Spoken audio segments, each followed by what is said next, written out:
Hey guys what's up, कैसे हैं आप सभी लोग। बहुत बहुत स्वागत है आप सबका आज के इस अमेजिंग से सेशन में। हम कर रहे हैं फास्ट ट्रैक टैक्सेशन और आज इसका 5th लेक्चर लेकर मैं आपके सामने आ गया हूं। इनकम फ्रॉम अदर सोर्सेज, एक बहुत ही प्यारा सा छोटा सा टॉपिक जिसको हम लोग आज 2 घंटे के अंदर अंदर निपटा देंगे। फटाफट से स्टार्ट करते हैं। जितने भी स्टूडेंट्स यहां पर नए हैं, ये मेरे बारे में एक बेसिक इन्फॉर्मेशन है जिसे आप लोग देख सकते हैं। ये मेरा शेड्यूल है। रोज रात को 9 बजे आपकी क्लास यहां पर चलती है। मंडे टू सैटरडे आपकी क्लास सुबह चलती है, दोपहर को चलती है 12 बजे on Unacademy plus in the warm up batch. May 24 के लिए एकाग्रता, जो भी स्पेलिंग है, ठीक है। मे 24 के लिए एकाग्रता बैच स्टार्ट हो रहा है फ्रॉम 24 ऑफ अगस्त से ये वाला बैच स्टार्ट होगा।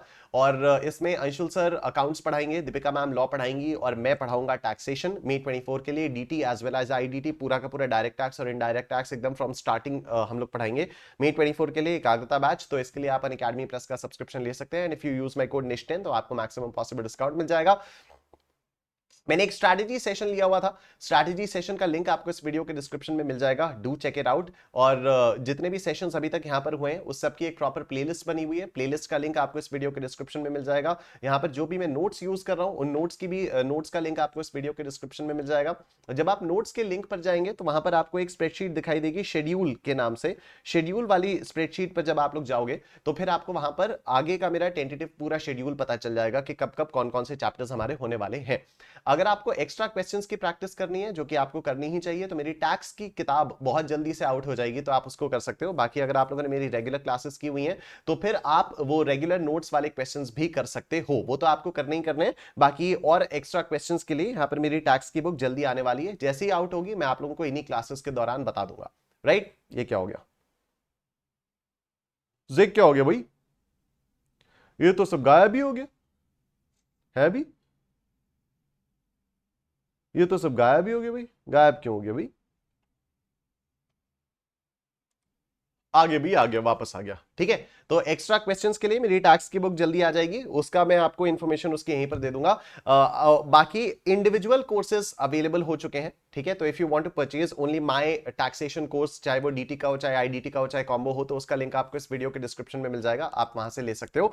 एमसीक्यूज के सेशंस में ऑलरेडी ले चुका हूं जो कि नवंबर 23 एग्जाम्स के लिए एप्लीकेबल हैं। ठीक है, वो सेशंस ऑलरेडी एप्लीकेबल हैं। नए सेशंस का प्लीज वेट मत करो। नए सेशंस अगर आएंगे भी तो वो वाले एमसीक्यूज में रिपीट नहीं करूंगा, वो मैं कुछ और एमसीक्यूज करवाऊंगा फिर।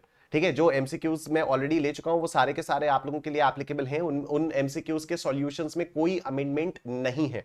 राइट, तो वो एमसीक्यूज को आप यूज कर सकते हो और एमसीक्यूज वाले वो वाले जो पुराने वाले सेशंस हैं उसको मैं इस प्लेलिस्ट में ऐड करवा चुका हूं। मे 24 ऑनवर्ड्स वाले स्टूडेंट्स प्लीज ये वाला सेशन ना देखें, क्योंकि आप लोगों के लिए नई क्लासेस आएंगी अनअकैडमी प्लस पर फ्रॉम 24 ऑफ अगस्त ऑन एकाग्रता batch. Let's get started. Income from other sources, हमारे पास 5 हेड्स होते हैं। Income from salaries, income from house property, profits and gains from business और प्रोफेशन, कैपिटल गेन्स और income from other sources. जब कोई भी income in चारों हेड्स में टैक्सेबल नहीं हो पाती है तो हमारे पास बचता है इनकम फ्रॉम अदर सोर्सेज, और वो इनकम इस वाले हेड में आकर टैक्सेबल हो जाती है। तो चार्जिंग सेक्शन के बारे में हम लोगों ने बात की कि income of every kind which is includable in the total income, जो कि टोटल इनकम का पार्ट तो बनेगी, but not taxable under any of the other 4 heads. और किसी भी चारों हेड्स में से किसी पर भी वो टैक्स इंक्लूडेड नहीं होगी, तो फिर वो वाली इनकम कौन से हेड में टैक्सेबल हो जाती है? वो इनकम टैक्सेबल हो जाती है इनकम फ्रॉम अदर सोर्सेज के अंदर। राइट, तो रिसीट जो है वो इनकम होनी चाहिए।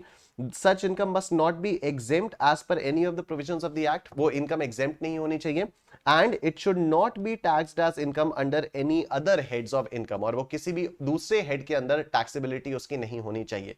गिफ्ट्स की टैक्सेबिलिटी के बारे में बात करते हैं। तो यहां पर गिफ्ट्स में तीन चीजों की आपको गिफ्ट मिल सकती है। आपको पैसे के फॉर्म में गिफ्ट मिल सकता है, जैसे घर पे वो आते हैं, बड़े लोग आते हैं, मामा चाचा बुआ लोग आते हैं, तो वो आपको पैसा दे देते हैं, तो that is monetary gift. Right, आपको मूवेबल प्रॉपर्टी गिफ्ट में मिल सकती है। आपको कोई भी ऐसे ज्वेलरी वगैरह दे दी किसी ने, या आपको किसी ने कोई भी चीज दे दी, तो वो मूवेबल प्रॉपर्टीज आपकी गिफ्ट हो जाती हैं। और आपको इमूवेबल प्रॉपर्टी भी गिफ्ट में मिल सकती है। इमूवेबल प्रॉपर्टी, लैंड, बिल्डिंग वगैरह, ये भी आपको गिफ्ट में मिल सकती है। एक एक करके इन तीनों चीजों के बारे में बात करते हैं। मनी के बारे में अगर हम लोग बात करें तो अगर आपको साल भर के अंदर अंदर 50,000 रुपीज से कम का गिफ्ट मिला तब तो वो एग्जेम्प्ट है। लेकिन अगर 50,000 रुपीज से ऊपर चला गया तो पूरा का पूरा पैसा आपका टैक्सेबल हो जाता है। ठीक है, ये 50,000 रुपीज एग्रीगेट वैल्यू देखेंगे, हम ये नहीं देखेंगे कि अरे इसने तो 25,000 दिया, अरे इसने तो 30,000 दिया, अरे इसने तो 40,000 दिया, नहीं, हम एग्रीगेट वैल्यू देखते हैं। अगर aggregate value of money received exceeds 50,000 rupees, then the entire sum is taxable under the head income from other sources. Right तो अगर आपको साल भर के अंदर 50,000 रुपीज से ज्यादा पैसा मिलता है तो वो पूरा का पूरा पैसा टैक्सेबल हो जाता है। मूवेबल प्रॉपर्टी के बारे में अगर हम लोग बात करें तो दो तरीके से मूवेबल प्रॉपर्टी आपको मिल सकती है, या तो वो फ्री ऑफ कॉस्ट मिलेगी या तो वो आपको सस्ते में मिलेगी। ठीक है, अगर मूवेबल प्रॉपर्टी आपको फ्री ऑफ कॉस्ट मिली और जितनी भी मूवेबल प्रॉपर्टी साल भर में मिली उसकी एग्रीगेट वैल्यू 50,000 से ऊपर है, मतलब एग्रीगेट फेयर मार्केट वैल्यू अगर 50,000 से ऊपर है तो फिर पूरी की पूरी वैल्यू आपकी टैक्सेबल हो जाती है। अगर आपको मूवेबल प्रॉपर्टी डिस्काउंट में मिली, ठीक है, मतलब फेयर मार्केट वैल्यू से सस्ते में मिली, तो जितना डिस्काउंट पोर्शन है हम उसको देखते हैं, क्योंकि फिर गिफ्ट वाला पोर्शन तो वही हो गया ना जितना आपको सस्ते में मिल गया, तो जितना सस्ते में मिला मतलब जितना डिस्काउंट वाला पोर्शन है, अगर एग्रीगेट डिस्काउंट वाला पोर्शन 50,000 को एक्सीड करता है तो वो पूरा का पूरा डिस्काउंट वाला पोर्शन टैक्सेबल हो जाएगा। ठीक है ये हो जाएगा। मूवेबल प्रॉपर्टी में हमारे पास क्या क्या चीजें आती हैं, तो देखो कैपिटल गेन्स के बारे में जब हम लोगों ने बात की थी तो पर्सनल इफेक्ट्स के 6 एक्सक्लूजन्स हमने पढ़े थे। JDP Sao, jewellery, drawing, JDP painting, sculpture, archaeological collection, any other work of art. Right, यहां पर तीन चीजें और हैं, एसएस जेडीपी साउब, यहां पर हम क्या बोलते हैं, एसएस जेडीपी साउब। ठीक है, तो shares, securities, jewellery, drawing, painting, sculpture, archaeological collection, any other work of art और बुलियन। ठीक है, ये आपकी मूवेबल प्रॉपर्टीज होती हैं। इनके अलावा अगर कोई और मूवेबल प्रॉपर्टी आपको गिफ्ट में मिलती है तो उसकी टैक्सेबिलिटी यहां पर नहीं होगी, क्योंकि वो इनकम फ्रॉम अदर सोर्सेज के अंदर मूवेबल प्रॉपर्टी की डेफिनेशन से बाहर होता है। राइट, इमूवेबल प्रॉपर्टी में क्या होता है, तो देखो इमूवेबल प्रॉपर्टी भी आपको दो तरीके से मिल सकती है, एक तो आपको फ्री ऑफ कॉस्ट मिल सकती है, दूसरा आपको सस्ते में मिल सकती है। अगर इमूवेबल प्रॉपर्टी आपको फ्री में मिलती है तो आप देखते हो कि क्या उसकी स्टैंप ड्यूटी वैल्यू 50,000 से ज्यादा थी। अगर उसकी स्टैंप ड्यूटी वैल्यू 50,000 से ज्यादा थी तो फिर वो पूरी की पूरी स्टैंप ड्यूटी वैल्यू आपके लिए टैक्सेबल हो जाती है, लेकिन अगर स्टैंप ड्यूटी वैल्यू 50,000 से कम थी तो फिर उस पर कोई टैक्सेबिलिटी नहीं होती है। एक और बात, जैसे अभी जब हम लोगों ने मनी और मूवेबल प्रॉपर्टीज के बारे में बात की तो हम लोगों ने कहा था एग्रीगेट मनी हम देखेंगे कि 50,000 को क्रॉस कर रहा है या नहीं, aggregate fair market value of the movable property को देखेंगे कि 50,000 को क्रॉस कर रहा है या नहीं, लेकिन इमूवेबल प्रॉपर्टी के केस में हम लोग पर प्रॉपर्टी देखते हैं, पर प्रॉपर्टी देखते हैं। ठीक है, एक तो बात हो गई ये फ्री वाली बात। अब अगर इमूवेबल प्रॉपर्टी आपको सस्ते में मिल जाती है, ठीक है, अब देखो अगर सस्ते में मिल जा रही है तो क्या होता है, तो फिर हम दो चीजें देखेंगे। क्या, पहली चीज कि एसडीवी माइनस कंसिडरेशन, मतलब जो आपका डिस्काउंट है, डिस्काउंट पोर्शन 50,000 से ज्यादा है क्या, हाँ, तो दूसरी चीज देखेंगे स्टैंप ड्यूटी वैल्यू क्या 110% ऑफ द कंसिडरेशन से ज्यादा है। ठीक है, अब इसमें एक लिंक करना मैं चाहता हूं आप लोगों को, यहां पर दोनों जगह पर मारा गया है। कैसे मारा गया है, अगर आपने कोई भी immovable property stamp duty value से सस्ते में बेची तो वहां पर कैपिटल गेन्स लगेगा। ठीक है, मतलब ए है सेलर और बी है बायर, इसको ध्यान से सुनना, ए है सेलर, बी है बायर।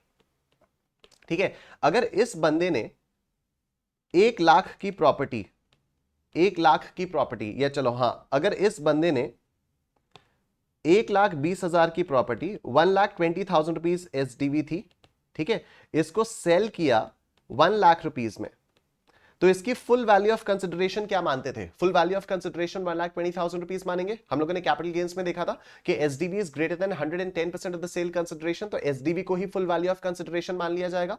अगर सेल वैल्यू ये मानी जाएगी 120, तो मतलब जो 20 लाख एक्स्ट्रा है उस पर यहां पर कैपिटल गेन्स का टैक्स देगा कौन, सेलर देगा।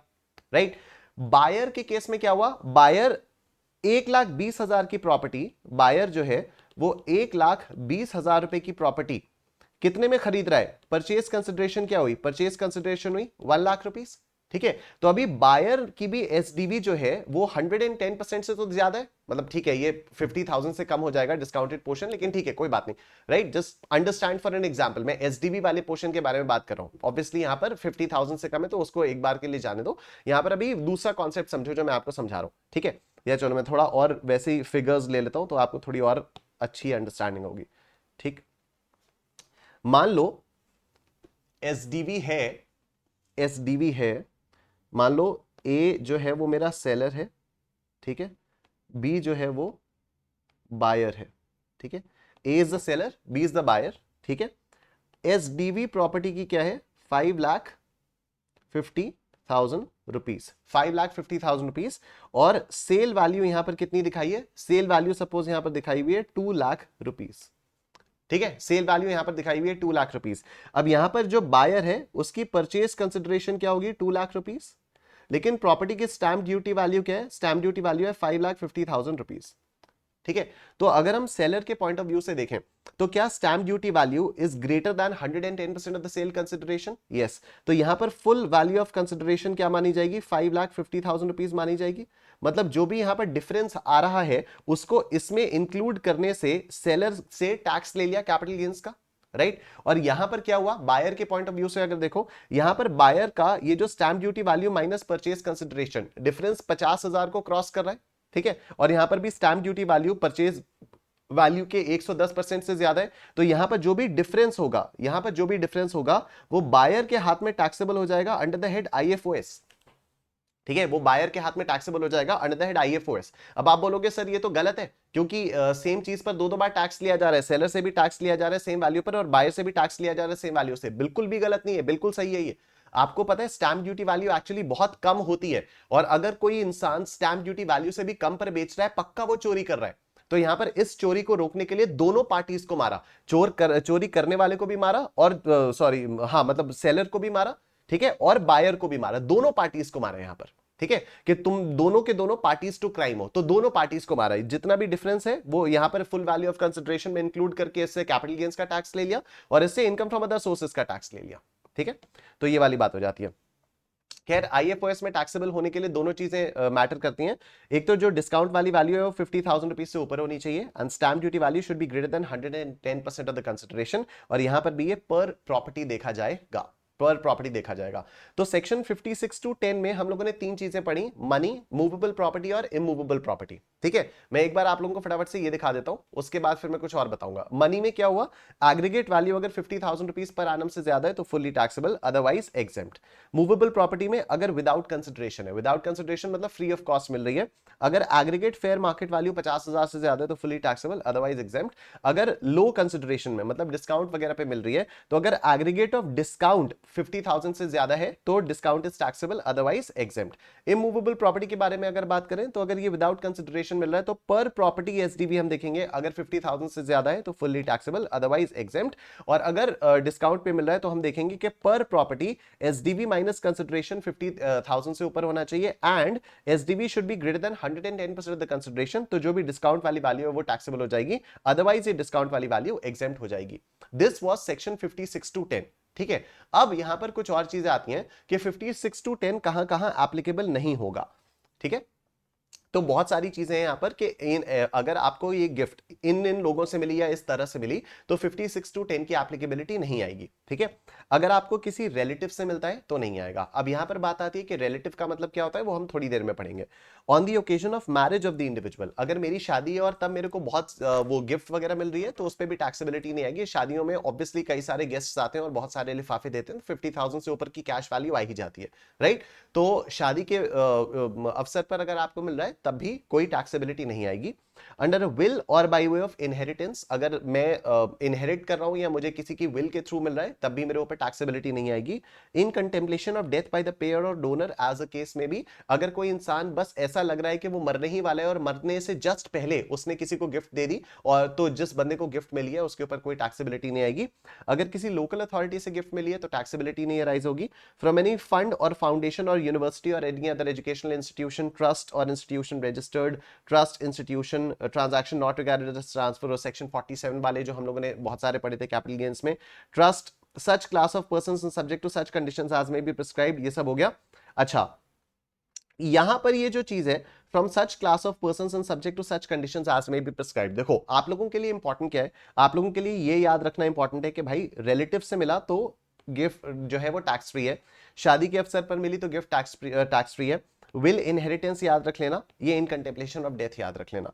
बाकी इनसे इससे इससे इससे इससे ज्यादा क्वेश्चंस नहीं आते हैं, ठीक है। हाँ एक ये सेक्शन 47 वाला भी आप लोग याद रख सकते हो कि सेक्शन 47 वाले जितने भी ट्रांजैक्शंस हैं जिनको हम लोगों ने नॉट रिगार्डेड एज ट्रांसफर पढ़ा था कैपिटल गेन्स में, तो वो वाले ट्रांजैक्शंस अगर हमें मिलते हैं तो उस पर भी गिफ्टिंग प्रोविजंस अप्लाई नहीं होंगे, ठीक है। उसके बाद आप इधर देखो from such class of persons and subject to such conditions as may be prescribed. तो इसमें मई 2023 के लिए एक अमेंडमेंट था, आपका नवंबर 23 में है, ठीक है। तो मई 2023 के लिए वाली चीज नई थी, लेकिन आपके एग्जाम के लिए भी इक्वली रेलेवेंट है। आप उसको ये मत सोचना कि अरे वो मई वाला अमेंडमेंट तो हो गया, ये हमारे लिए उतना नहीं है, आपके लिए भी उतना ही रेलेवेंट है, ठीक है। क्या रेलेवेंसी है, क्या रेलेवेंस है इसकी, आओ इसके बारे में हम लोग देखते हैं। यहां पर बहुत ध्यान से सुनना ये वाली चीज, ये इंपॉर्टेंट है, ठीक है। Even though this was an amendment for May 23, but even this is also important for November 23, right. देखना, any sum of money received by an individual from any person, ठीक है, किसी एक इंडिविजुअल को मिला, किसी भी पर्सन से मिला, in respect of any expenditure, क्यों मिला, क्योंकि आपने कोई खर्चा किया था, किस लिए खर्चा किया था, actually incurred by him on his medical treatment और treatment of any member of his family, या तो आपने अपने मेडिकल ट्रीटमेंट के लिए, अपनी फैमिली के किसी भी मेंबर के मेडिकल ट्रीटमेंट के लिए, किस बीमारी के लिए, for any illness related to कोविड-19 would not be chargeable to tax subject to the conditions notified by the central government, ठीक है। तो अगर मैं, या तो मुझे कोविड हुआ या मेरी फैमिली में से किसी भी मेंबर को कोविड हुआ और हमारा बहुत सारा खर्चा हुआ, उस खर्चे को पूरा करने के लिए किसी ने पैसा दे दिया, ठीक है, उस खर्चे को पूरा करने के लिए किसी ने पैसा दे दिया। सपोज मेरे किसी दोस्त ने मुझे बहुत सारा पैसा दे दिया कि यार चल ठीक है यार, तेरा कोविड का बहुत इलाज हुआ है, या तेरे फैमिली मेंबर का कोविड का इलाज हुआ है, तो मेरे दोस्त ने बहुत सारा पैसा दे दिया। अब मेरा दोस्त जो है वो रिलेटिव तो है नहीं, तो अगर दोस्त मेरे को बहुत सारा पैसा देगा तो वो आईएफओएस में टैक्सेबल हो जाएगा, पर कोविड के रिलीफ के लिए दिया है उसने, तो फिर सरकार कहती है कि नहीं, फिर ये टैक्सेबल नहीं होगा। तो किसी भी बंदे से अगर मेरे को पैसा मिल रहा है, क्यों मिल रहा है, क्योंकि मैंने खर्चा किया है। किस लिए खर्चा किया है, या तो अपने कोविड के इलाज के लिए, अपने फैमिली मेंबर के किसी भी कोविड के इलाज के लिए, तो वो पैसा, उस पैसे पर आईएफओएस में टैक्सेबिलिटी नहीं होगी। लेकिन इसकी कुछ कंडीशंस हैं। क्या कंडीशंस हैं, आओ देखो। कंडीशंस नोटिफाई किए सेंट्रल गवर्नमेंट ने। Accordingly the central government has specified that for such purpose the individual has to keep a record of the following documents namely. तो अगर मैं चाहता हूं कि ये जो दोस्त से मिला हुआ पैसा है, इस पर टैक्सेबिलिटी ना अराइज हो, तो मुझे कुछ डॉक्यूमेंट्स मेंटेन करने पड़ेंगे। कौन कौन से, COVID positive report of the individual और हिज फैमिली मेंबर, ठीक, और medical report if clinically determined to be COVID positive through investigations in a hospital और an inpatient facility by treating physician of the person who admitted. इसका मैं आपको मतलब बता देता हूं एकदम एक रियल लाइफ एग्जांपल के साथ। कोविड की टेस्टिंग दो तरीके से होती थी, ठीक है। जब कोविड नया नया शुरू हुआ था 2020-21 में, तो कोविड की टेस्टिंग दो तरीके से होती थी। या तो आप फोन कर दो किसी को और बंदा आपके घर आएगा, आपका सैंपल लेगा, पूरा वो सूट वगैरह पहनेगा, आपका सैंपल लेगा, ठीक है, और उसके बाद फिर वो चेक करके आपको शाम तक रिपोर्ट दे देगा कि आप कोविड पॉजिटिव हो या नेगेटिव हो, राइट। दूसरा तरीका ये होता था कि अगर आपको कोई बीमारी हो या और आप हॉस्पिटल गए, तो हॉस्पिटल में एडमिट होने से पहले जो हॉस्पिटल वाले होते हैं वो कोविड की टेस्टिंग करते हैं, ठीक है। जैसे मुझे याद है 2020 नवंबर में मेरे ग्रैंडफादर को ब्रेन हेमरेज हो गया था, ही फेल डाउन और उनको ब्रेन हेमरेज हो गया था, and we had to immediately rush him to a hospital, right. And by God's grace he is doing fine now, उनकी तबीयत भी ठीक हो गई, लेकिन तब तक तो कोई वैक्सीनेशन भी नहीं आया था, राइट। नवंबर 2020 में there was no vaccination at all, तो we were all very scared. But वो जो हॉस्पिटल था वहां पर भी जब हम लोग बाबा जी को लेकर गए, तो उन्होंने सबसे पहले कोविड का टेस्ट किया, राइट। तो that is an example of कि अगर आपने क्लिनिकली डिटरमिन किया through an investigations in a hospital और an in patient facility by treating physician for a person so admitted, right. तो या तो आपने क्लिनिकली उसको डायग्नोस किया, बंदा आया आपके घर गया, या आपने खुद टेस्ट करवाया, या फिर अगर आपने हॉस्पिटल में अगर आप हॉस्पिटल में एडमिट हुए और वहां पर क्लिनिकली डिटरमिन किया, वहां पर इन पेशेंट फैसिलिटी से डिटरमिन किया गया, तो उसकी रिपोर्ट चाहिए। बेसिकली एक लाइन में अगर मैं बोलूं तो कोविड-19 पॉजिटिव रिपोर्ट चाहिए।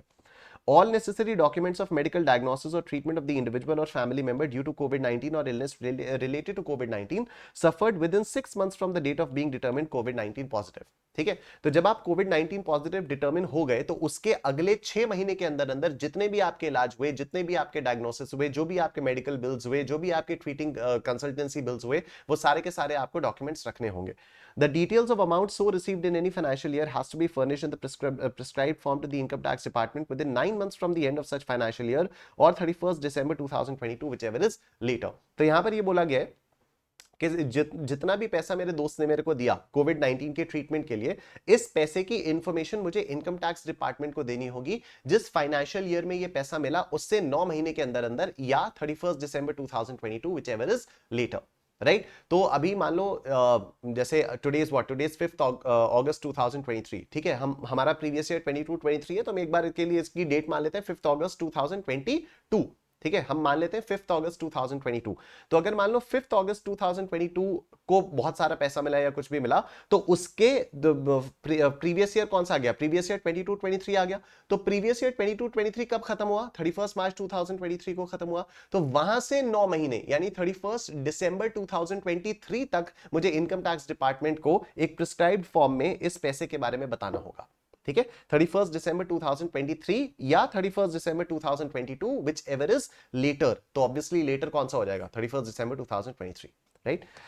एक तो ये वाली चीज हो गई कि किसी भी बंदे से अगर इलाज के लिए मिला, ठीक है, किसी भी बंदे से अगर इलाज के लिए मिला। दूसरी चीज, अब देखो, अगर कोविड से किसी की डेथ हो जाती है, अगर कोविड से किसी की डेथ हो जाती है, तो उसकी फैमिली मेंबर्स को, जिस भी बंदे की डेथ हुई उसके फैमिली मेंबर्स को लोग हो सकता है पैसे दें। ठीक है, तो फैमिली मेंबर्स के हाथ में भी आईएफओएस में टैक्सेबिलिटी नहीं आएगी। ठीक है, अगर कोविड की वजह से किसी इंसान की डेथ हो जाती है, तब अब उस बंदे को तो पैसा मिलेगा नहीं, लेकिन उसकी फैमिली मेंबर्स को लोग कंसोल करने के लिए या फिर सपोर्ट करने के लिए पैसा हो सकता है ऑफर करे। जो क्लोज फ्रेंड्स होंगे वो ऑफर करेंगे, हो सकता है जो बंदा, जिस बंदे की डेथ हुई है उसका उसका एम्प्लॉयर ऑफर करे, वगैरह वगैरह, ये सब बहुत होगा, राइट। तो any sum of money received by a member of the family of a deceased person, ठीक है, किसी एक बंदे की जिसकी डेथ हो चुकी है उसके किसी फैमिली मेंबर को पैसा मिल रहा है, किससे, from the employer of the deceased person और फ्रॉम एनी अदर पर्सन और पर्संस। ठीक है, या तो एम्प्लॉयर से पैसा मिल सकता है या तो किसी और से भी पैसा मिल सकता है।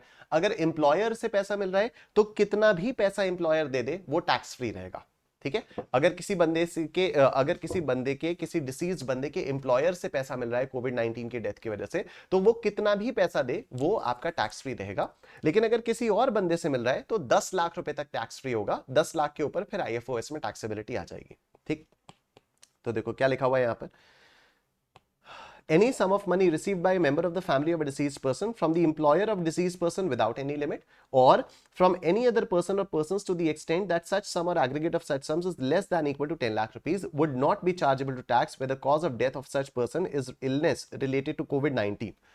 ठीक, COVID-19 पहली बात, तो COVID-19 की वजह से उस बंदे की डेथ हुई। दूसरी बात, payment is received within 12 months from the date of death of such person and subject to such other conditions as notified by the central government। Payment मिल जाना चाहिए 10-12 महीने के अंदर अंदर, received within 12 months from the date of death, death की date के 12 महीने के अंदर अंदर मिल जाना चाहिए, और गवर्नमेंट की कुछ और कंडीशंस हैं वो भी आपके फुलफिल हो जानी चाहिए। अकॉर्डिंगली सेंट्रल गवर्नमेंट ने क्या क्या कंडीशंस प्रिस्क्राइब किए हैं, देखो, कोविड 19 में जिस दिन आप डायग्नोस हुए, डेथ उसके 6 महीने के अंदर अंदर होनी चाहिए। ठीक है, तो the death of the individual should be within 6 months from the date of testing positive और from the date of being clinically determined as COVID 19 case for which any sum of money has been received by the member of the family. तो जिस दिन आप Covid 19 के लिए diagnose हुए उससे 6 महीने के अंदर अंदर आपकी डेथ होनी चाहिए, और डेथ के 12 महीने के अंदर अंदर आपको पैसा मिल जाना चाहिए। The family member of the individual has to keep a record of the following documents, और family member को ये documents रखने पड़ेंगे, क्या, COVID-19 positive report of the individual, medical report if clinically determined to be COVID-19 positive through investigations in a hospital or an inpatient facility by a treating physician, तो COVID-19 positive report रखनी चाहिए, and a medical report or a death certificate issued by a medical practitioner or a government civil registration office in which it is stated that death of the person is related to coronavirus disease COVID-19। ठीक है, तो बात यहां पर यह आ जाती है कि एक तो कोविड 19 की पॉजिटिव रिपोर्ट चाहिए और डेथ सर्टिफिकेट चाहिए, और डेथ सर्टिफिकेट पे ये लिखा हुआ होना चाहिए कि डेथ कोविड की वजह से हुई है। Details of such amount received in any financial year has to be furnished in a prescribed form to the assessing officer within 9 months from the end of such financial year or 31st December 22 whichever is later। तो ये वही वाली बात हो जाती है कि ये पैसा जब भी आपको मिला, तो जिस फाइनेंशियल ईयर में ये पैसा मिला उस फाइनेंशियल ईयर के 9 महीने के अंदर अंदर आपको इसकी डिटेल्स को असेसिंग ऑफिसर को देनी पड़ेगी, या फिर 31st December 2022 whichever is later, right. तो ये दो पॉइंट्स ऐड हुए थे, वैसे तो मई 23 के लिए नए नए एकदम से ऐड हुए थे, लेकिन अभी नवंबर 23 के लिए भी इंपॉर्टेंट है, आपके एग्जाम में भी इससे क्वेश्चंस आ सकते हैं। ठीक है, अब यहां पर हम लोगों ने बात की थी कि अगर रिलेटिव से कुछ भी पैसा मिलता है तो वो कंप्लीटली टैक्स फ्री होता है। तो रिलेटिव का मतलब क्या हो जाता है, जैसे मैं अगर बंदा हूं तो मेरे लिए कौन कौन रिलेटिव्स होंगे, मेरे लिए रिलेटिव्स कौन कौन होंगे, तो मेरे लिए मेरी स्पाउस रिलेटिव होगी, ठीक है, मेरे मम्मी पापा रिलेटिव्स होंगे, मेरे भाई बहन रिलेटिव्स होंगे, भाई बहन के पति पत्नी रिलेटिव्स होंगे, मेरे मम्मी पापा के भाई बहन यानी मेरे मामा मामी, मेरे मामा मौसी चाचा ताऊ बुआ, ठीक है, और इनके हस्बैंड्स या वाइफ्स, ठीक है, मतलब मामा मामी, मौसा मौसी, चाचा चाची, ताऊ ताई, बुआ फूफा, ठीक। और लीनियल असेंडेंट एंड स्पाउस मतलब दादा दादी, नाना नानी, राइट। अगर मेरी वाइफ के बारे में हम लोग बात करें तो मेरी वाइफ के जो भी भाई बहन हैं, उनके पति वगैरह, उनके पति पत्नी सब मेरे रिलेटिव्स हो जाएंगे। मेरी वाइफ के पेरेंट्स यानी मेरे इन लॉज, मेरे मदर इन लॉ, मेरे फादर इन लॉ, वो मेरे रिलेटिव्स होंगे। और मेरी वाइफ के लीनियल असेंडेंट्स एंड स्पाउस मतलब मेरी वाइफ के दादा दादी, नाना नानी भी मेरे रिलेटिव्स हो जाएंगे। मतलब इन लोगों से अगर मुझे पैसा मिलेगा तो वो टैक्स फ्री हो जाएगा। उसके बाद कल को अगर मेरा और मेरी वाइफ का कोई चुन्नू मुन्नू होता है और उसकी भी कोई बीवी या उसका भी कोई पति हो जाता है तो वो भी हमारा रिलेटिव हो जाएगा, उससे भी हमें कुछ भी पैसा मिलेगा तो फिर वो उस पर हमें टैक्स नहीं देना होगा। एचयूएफ के लिए अगर एचयूएफ का कोई भी मेंबर है तो वो उस एचयूएफ का रिलेटिव हो जाता है। इसके कुछ इंपॉर्टेंट नोट्स है, आओ देखो। कैश गिफ्ट्स में cheques, drafts, fixed deposit, receipts और एनएससी ये सब कुछ इंक्लूड हो जाता है। Provisions of section 56 to 10 would apply only to a property which is in the nature of a capital asset of the recipient and not stock and trade, raw material or consumable stores of any business of the recipient। ये IFOS का section 56 to 10 मेरे ऊपर तभी apply होगा अगर जो भी मेरे को मूवेबल प्रॉपर्टी या इमूवेबल प्रॉपर्टी या मनी मिला है वो मेरे हाथ में एज कैपिटल एसेट आया है, राइट। जैसे एक एग्जांपल मैं देता हूं, मूवेबल प्रॉपर्टी ज्वेलरी आती है। What if I have a jewellery store, obviously मेरे को मार्केट वैल्यू से कम पर ही खरीदना पड़ेगा ना। तो फिर ये सरकार नहीं कह सकती अरे तुम्हें तो डिस्काउंट में मिला है तो लाओ तुम आईएफओएस में टैक्सेबिलिटी दो, ठीक है। मेरा अगर ज्वेलरी का स्टोर है तो ऑब्वियसली मैं ज्वेलरी सस्ते में लाकर बेचूंगा ना, ठीक है, तभी तो मैं अपना धंधा चला पाऊंगा। अगर मैं मार्केट रेट पर ही खरीदूंगा तो मार्केट रेट पर ही बेचूंगा तो फिर मेरा प्रॉफिट क्या आएगा। तो यहां पर यही बोला गया है कि आपके हाथ में वो जो भी एसेट आएगा वो कैपिटल एसेट के फॉर्म में आना चाहिए। वो स्टॉक एंड ट्रेड के फॉर्म में अगर आया तो फिर ये 56 to 10 के प्रोविजंस अप्लाई नहीं होंगे।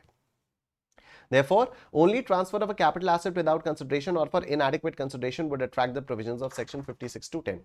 If gift is given by a resident Indian to a non-resident other than a company or a foreign company, the gift received by such non-resident shall be deemed to accrue or arise in India. तो अगर एक resident ने किसी एक non resident को पैसा दिया या गिफ्ट वगैरह दिया तो ये मान लिया जाएगा कि वो गिफ्ट जो है वो इंडिया में ही अक्रू या अराइज हुई है। तो नॉन रेजिडेंट के ऊपर भी आईएफओएस वाले प्रोविजंस लग जाएंगे, ठीक है। बाकी ये समरी प्रोविजंस हम लोग पढ़ चुके हैं। आओ फटाफट से क्वेश्चन देखते हैं। तो क्वेश्चन नंबर 1 क्या है? The following details have been furnished by Mrs Hemali pertaining to the year ended 31st March 2023। आओ देखो। Cash gift of 51,000 rupees received from her friend on the occasion of her षष्ठीप्त पूर्ति, a wedding function celebrated on her husband completing 60 years of age. This was also her 25th wedding anniversary। अब बताइए क्या किसी relative से मिला है? नहीं, रिलेटिव से नहीं मिला। पहली बात तो क्या 50,000 से ऊपर मिला है? हाँ, 50,000 से ऊपर मिला है, टैक्सेबल तो है, राइट, टैक्सेबल है। दो चीजें हैं, पहली बात टैक्सेबल है, दूसरी बात क्या टैक्स देना पड़ेगा, राइट। तो टैक्सेबल कब नहीं होता? अगर रिलेटिव से मिला होता है या वेडिंग वगैरह पर मिला होता। यहां पर रिलेटिव से मिला है क्या? नहीं, यहां पर फ्रेंड से मिला है। क्या वेडिंग वगैरह पर मिला है? नहीं, षष्ठी पूर्ति पर मिला है। षष्ठी पूर्ति का मतलब होता है जब भी कोई बंदा 60 years कंप्लीट कर लेता है तो उसकी एक पार्टी की जाती है, तो वो उसको षष्ठी पूर्ति पार्टी कहते हैं, राइट। तो उस पार्टी पर मिला है और ये उनकी 25th वेडिंग एनिवर्सरी भी थी। लेकिन ये जो पैसा है क्या ये रिलेटिव से मिला है? नहीं। क्या ये वेडिंग के ओकेजन पर मिला है? नहीं। तो क्या ये टैक्सेबल है? हाँ। दूसरी बात, क्या इस पर टैक्स देना पड़ेगा? हाँ। क्यों टैक्स देना पड़ेगा? क्योंकि 50,000 से ऊपर है। किस वैल्यू पर टैक्स देना पड़ेगा? पूरे 51,000 रुपीज पर टैक्स देना पड़ जाएगा। तो पूरा का पूरा 51,000 विल बी टैक्सेबल, ठीक। On the above occasion, a diamond necklace worth 2 lakh rupees was presented by her sister living in Dubai। अब सिस्टर ने 2 लाख रुपए का डायमंड नेकलेस दिया। सिस्टर कौन हो गई? सिस्टर हो गई रिलेटिव। क्या डायमंड नेकलेस मूवेबल प्रॉपर्टी की डेफिनेशन में आता है? यस, ज्वेलरी की डेफिनेशन में आ जाता है। लेकिन सिस्टर से मिला है, रिलेटिव से मिला है। रिलेटिव से मिली हुई कोई गिफ्ट टैक्सेबल होती है क्या? नहीं टैक्सेबल होती है, तो ये टैक्सेबल नहीं होगा। Next, when she celebrated her daughter's wedding on 21st February 2023, her friend assigned in Mrs. Hemali's favor a fixed deposit held by the said friend in a scheduled bank. The value of the fixed deposit and the accrued interest on the said date was 52,000 rupees। अब देखो एक बात बताओ, ये fixed deposit वगैरह भी cash के form ही हो गया, ठीक है। अब यहां पर शादी के ओकेजन पर मिला है, पर शादी किसकी है? शादी बेटी की है। गिफ्ट किसको मिल रहा है? मां को मिल रहा है, ठीक है। शादी बेटी की है, गिफ्ट मिल रहा है मां को, ठीक है। कैश में गिफ्ट मिल रहा है 52,000 का। अगर मान लो बेटी की ही शादी है, अगर मान लो बेटी की शादी पर बेटी को गिफ्ट दिया होता तो बेटी के हाथ में इट वुड बीन एग्जेम्प्ट, बेटी के हाथ में इट वुड बीन एग्जेम्प्ट। यहां पर शादी के ओकेजन पर मिला है, पर मिसेज हिमाली की शादी नहीं है, मिसेज हिमाली की बेटी की शादी है। और मिसेज हिमाली के किसी दोस्त ने 52,000 की एफडी मिसेज हिमाली के नाम पर कर दी। भाई गिफ्ट बेटी को देना तो बेटी को देता, मां को क्यों दे रहा है, ठीक है। और मां को दे रहा है तो मां के हाथ में टैक्सेबल हो जाएगा, टैक्सेबल हो जाएगा, ठीक है। आइए सर आगे चलते हैं, नेक्स्ट क्वेश्चन नंबर 2 हम लोग यहां पर देख लेते हैं फटाफट से। Mister Sharma asks you to compute his taxable income from the following transactions which took place with his friends during January 2023। आइए देखते हैं क्या क्या दिया इनके दोस्तों ने इनको, मिस्टर शर्मा को। Cash gifts received by him from mister A and mister Z 32,000 rupees each. अब देखो यहां पर कैश गिफ्ट मिला है 32,000 रुपीज का मिला है, फ्रेंड्स से मिला है, फ्रेंड्स से मिला है, टैक्सेबल होगा। कितना कितना मिला है 32 कितना हो गया 64 हो गया, टोटल वैल्यू 50 को क्रॉस कर गई, पूरा 64 टैक्सेबल हो जाएगा, पूरा 64 टैक्सेबल हो जाएगा। ठीक, two plots of land gifted to him by Mr. B and Mr. C whose stamp duty values are 350 and 50 respectively। अब इधर देखो, ये पहला प्लॉट ऑफ लैंड की स्टैम्प ड्यूटी वैल्यू क्या है 350 है। Is it exceeding 50,000 rupees? Yes it is exceeding 50,000 rupees. क्या ये टैक्सेबल होगा? हाँ, ये 3,50,000 रुपीज टैक्सेबल हो जाएगा। लेकिन दूसरी जो प्रॉपर्टी है उसकी स्टैम्प ड्यूटी वैल्यू 50,000 रुपीज है, क्या ये 50,000 को एक्सीड कर रही है? नहीं। तो क्या ये वाली टैक्सेबल होगी? नहीं। तो यहां पर ये टैक्सेबल नहीं होगा। एक और बात याद रखना, इमूवेबल प्रॉपर्टीज के केस में पर प्रॉपर्टी स्टैम्प ड्यूटी वैल्यू देखी जाती है, पर प्रॉपर्टी स्टैम्प ड्यूटी वैल्यू देखी जाती है। ठीक है, अब आओ इधर देखते हैं next transaction. He purchase a residential house at 6 lakh rupees from mister D. 6 lakh रुपए का रेजिडेंशियल हाउस परचेज किया डी से, which was not registered but the prevalent stamp duty of which was 7,50,000 rupees. Okay, 6 lakh का 110% कितना होगा? 6,60,000 होगा। ये 7,50,000 रुपीज क्या ये एक्सीड कर रहा है 660 से? हाँ। कितनी वैल्यू से एक्सीड कर रहा है? 750 माइनस 660 कितना? अप्रोक्सीमेटली 90,000। अप्रोक्सीमेटली क्यों, एग्जैक्टली 90,000 आएगा। तो यहां पर ये क्या हो जाएगा, जितना भी डिफरेंस है मतलब 750 माइनस 6 लाख, ये पूरा का पूरा आपका टैक्सेबल हो जाएगा। ठीक है, ये पूरा का पूरा आपका टैक्सेबल हो जाएगा। देखो 6 लाख का 110% इज व्हाट? 6,60,000। ठीक है, और 750 इज एक्सीडिंग 6,60,000। ठीक, और जो भी डिफरेंस है, जो भी डिफरेंस है वो 50,000 को क्रॉस कर रहा है ना, 50,000 को क्रॉस कर रहा है। Stamp duty value minus 6 lakh rupees, sorry मैंने पहले गलत बोल दिया था, मैंने पहले 750 माइनस 660 देखा था। हमें 750 माइनस 660 नहीं देखना है, हमें 750 माइनस 6 देखना है। कितने डिस्काउंट पर मिला है? 1,50,000 रुपीज के डिस्काउंट पर मिला है। ठीक है, 1,50,000 रुपीज के डिस्काउंट पर मिला है, तो ये 1,50,000 रुपीज का डिस्काउंट विल बी टैक्सेबल। आओ इधर देखो next. A sculpture and jewelry worth 50,000 rupees and 35,000 rupees respectively were gifted by Mr. E and Mr. F। ठीक है, तो स्कल्पचर भी मूवेबल प्रॉपर्टी में आ जाता है और ये जो ज्वेलरी है ये भी मूवेबल प्रॉपर्टी में आ जाती है। टोटल मूवेबल प्रॉपर्टी की वैल्यू हो गई 85,000, टोटल वैल्यू 50 को क्रॉस कर गई, तो पूरा का पूरा 85,000 रुपीज आपका टैक्सेबल हो जाएगा। Next, a silver coin purchased by him at 10 lakh rupees from Mr. G when the prevalent market value of the coin was 10.5 lakh rupees, and shares purchased by him at 3 lakh rupees from Mr. H when fair market value of those were 3.3 lakh rupees। पहली बात देखते हैं ये करता क्या है बंदा। अच्छा, इसके बिजनेस के बारे में कुछ नहीं दिया हुआ है, और ऑलराइट, अब यहां पर भी मूवेबल प्रॉपर्टीज के बारे में बात हो रही है। ठीक है, 10 लाख रुपीस पर खरीदा इसने क्या? सिल्वर कॉइन, जो कि ज्वेलरी की डेफिनेशन में आ जाता है। और यहां पर जो प्रेवलेंट मार्केट वैल्यू थी ये थी 10,50,000 रुपीस, तो 50,000 रुपीस सस्ते में तो इसको ये वाली मूवेबल प्रॉपर्टी मिल गई।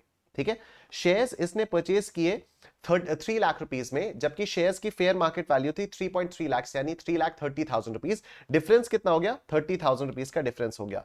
टोटल कितना हो गया? टोटल हो गया 80,000। 50,000 को क्रॉस कर गया, तो ये पूरा का पूरा 80,000 आपका टैक्सेबल हो जाएगा। Next, a diamond ring purchased at 50 lakh rupees from Messrs Pearl Jewels, एक jewelry shop of his close friend, when the fair market value was 55 lakh rupees for the purpose of Sharma Gem and Jewelry Mart, a jewelry shop owned by Mr. Sharma। आओ इधर देखो, अब यहां पर इन्होंने क्या किया, एक ज्वेलर है, ज्वेलरी शॉप है, अपने दोस्त की ज्वेलरी शॉप है, वहां से एक डायमंड रिंग खरीदी, 50 लाख रुपीस की खरीदी, fair market value 55 lakh rupees थी, मतलब 5 लाख रुपए सस्ते में खरीदा।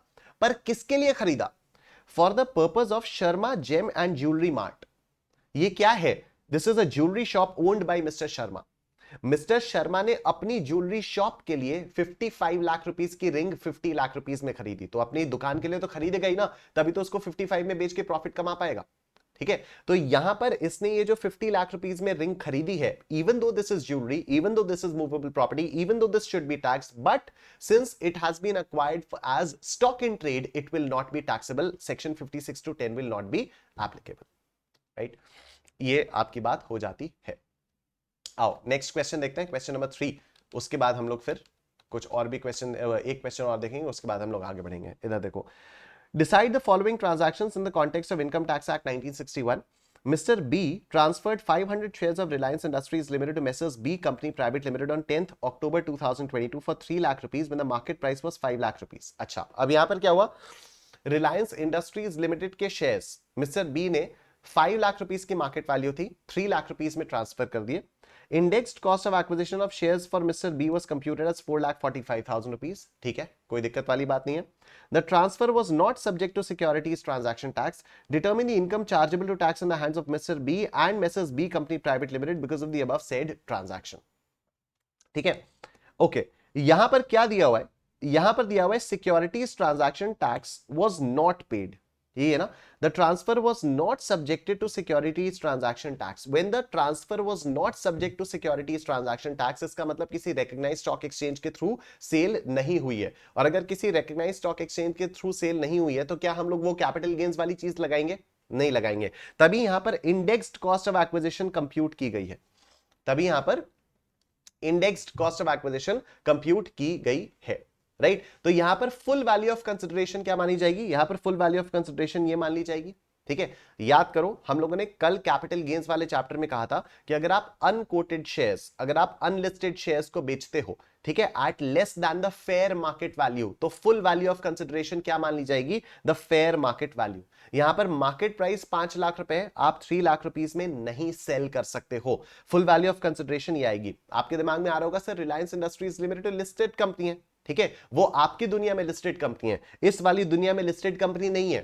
कैसे पता चला इस वाली कंपनी, इस वाली दुनिया में लिस्टेड कंपनी नहीं है? क्योंकि इन शेयर्स पर सिक्योरिटीज ट्रांजैक्शन टैक्स नहीं लगा। अगर लिस्टेड शेयर्स बेचे जाते तो सिक्योरिटीज ट्रांजैक्शन टैक्स का लगना लाजमी था।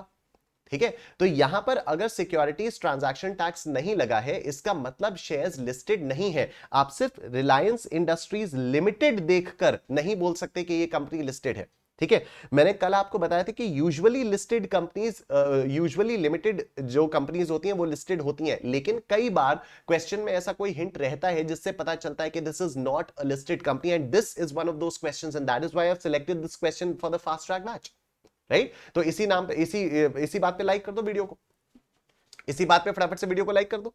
ठीक है, तो यहां पर क्या हो रहा है, Reliance Industries Limited, even though you know it to be a listed company, on a recognized stock exchange, but in this question, the transfer has not been subject to securities transaction tax. That means this is not a listed share. That means this is an unlisted share. अगर आप unlisted shares को sell करते हो at a price lower than the market value, then the full value of consideration is treated to be the market price. तो 5 lakh rupees market price माना जाएगा, उसमें से 4,45,000 रुपीस का जो इंडेक्स कॉस्ट ऑफ एक्विजिशन है उसको माइनस करेंगे, और 45,000 रुपीस पर ये हो जाएगा, 45,000 रुपीस आपके टैक्सेबल हो जाएंगे, सॉरी 55,000 रुपीस आपका टैक्सेबल हो जाएगा।